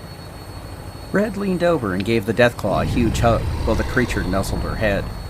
Sophia was able to throttle back the engines, stabilizing the oil pressure for the moment, and settle back on a course to Vault Town. Valeria was able to walk back. Wanted to thank Red, only to come face to face with Shiny, and Red, and her horns. Sophia did say you were special. I had no idea. It's a long story, Val. But Red's got a lot to say. And she's afraid. A little Spitfire. Glad she's on our side. Well, Red, it's a pleasure to meet you. So you're this colonel I keep hearing about, right? That's me, for better or worse. Thank you kindly for coming to save us. I owe you one. And thank you for saving us. I'd say we're even. And I guess I should thank Shiny, too, though I never thought I'd be this close to a Deathclaw without being in its belly. Oh, he's a big softy once you get to know him. Come on, say hello.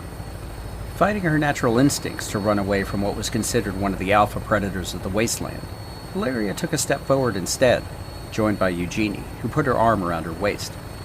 Shiny leaned down and sniffed her, then gave both her and Eugenie a big lick of its tongue. Hey, he likes you. Or you taste real good. Ares. Just kidding, just kidding.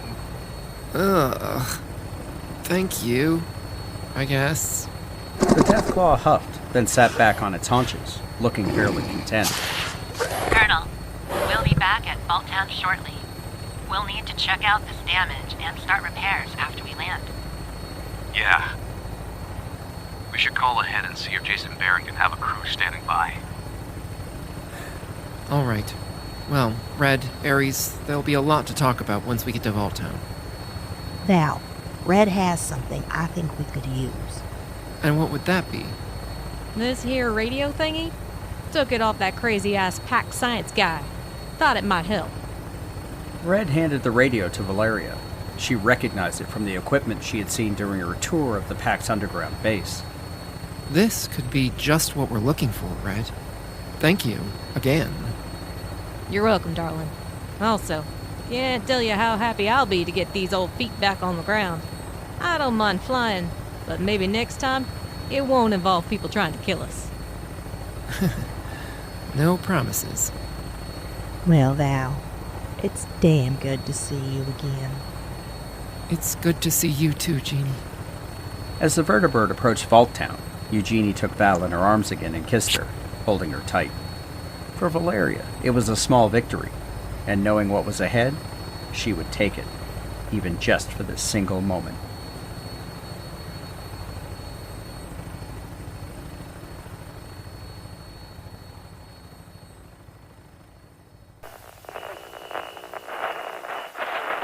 Greetings, people of Earth. My name is Shmo Brannigan. I have hacked into this RSS feed with a promotional feature for the Wizard Scroll podcast. Transcribing in 3, 2, 1. Hold on, let me unfurl this wizard scroll real quick.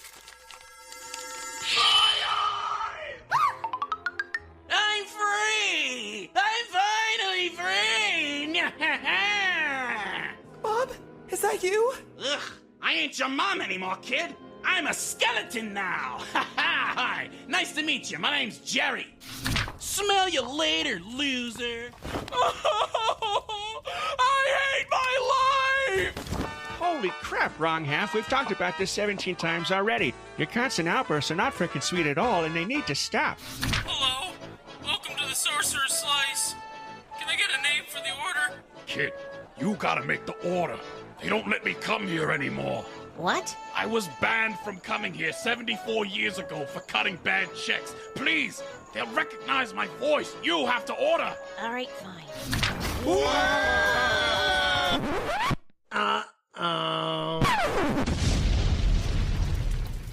The Wizard Scroll is available on iTunes, Spotify, Audible, and wherever else fine podcasts are found. This concludes today's promotional feature.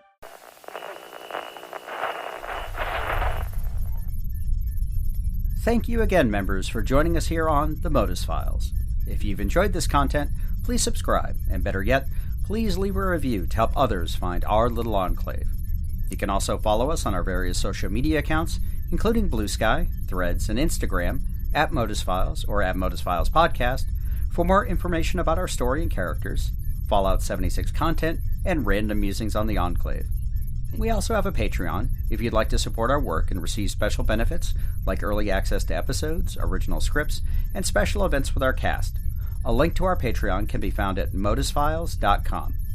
I'd also like to thank our cast, Pandora Beatrix as Colonel Valeria Faustina, Lucy Middleton as Major Lilith Alistair, Chrissy Williams as Trader Red, Dr. Williams and the Assaultron, XO1 King as Major Andrew Stein, Jessica Starr as Commander Sophia Daguerre and the Guardbot, Fire Rider as Eugenie, Austin Rogers as Captain Jones, Josh Smith as Grey 9, DJ Reed as Maul, Grey 1 and the PACT Lieutenant, Rob Cunningham as Jason Barron, Dr. Mark Harsworth as Bitter and Dr. Blackburn, Kirsty Harrison as Dr. Evelyn Hornwright, Eric Gold as Grey 4 and the PACT Technician, Vitriol Plays as Dr. Trillian, George Krampus as Ares, Martin Lovell as the Warden and Grey 10, Jeffrey Tucker as Graham, Ray O'Hare as Jenkins, Preston Harden as Mad Dog Malone and Reverend Paul, Chris Basso as the Robo-Warden, Angela Yee as Corporal Samantha, Martin Lovell as Grey 10,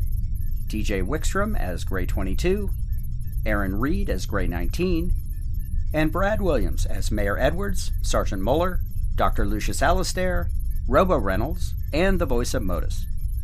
As our third season continues, we would like to thank our cast, crew, the amazing patrons, our friends from the Modus Files Discord, and the entire community which continues to support our story. Stay tuned for our next episode, The Calm Before. Lastly, thank you to all of our subscribers and supporters. God bless the Enclave, and God bless America. Members, we look forward to your next visit to our little enclave.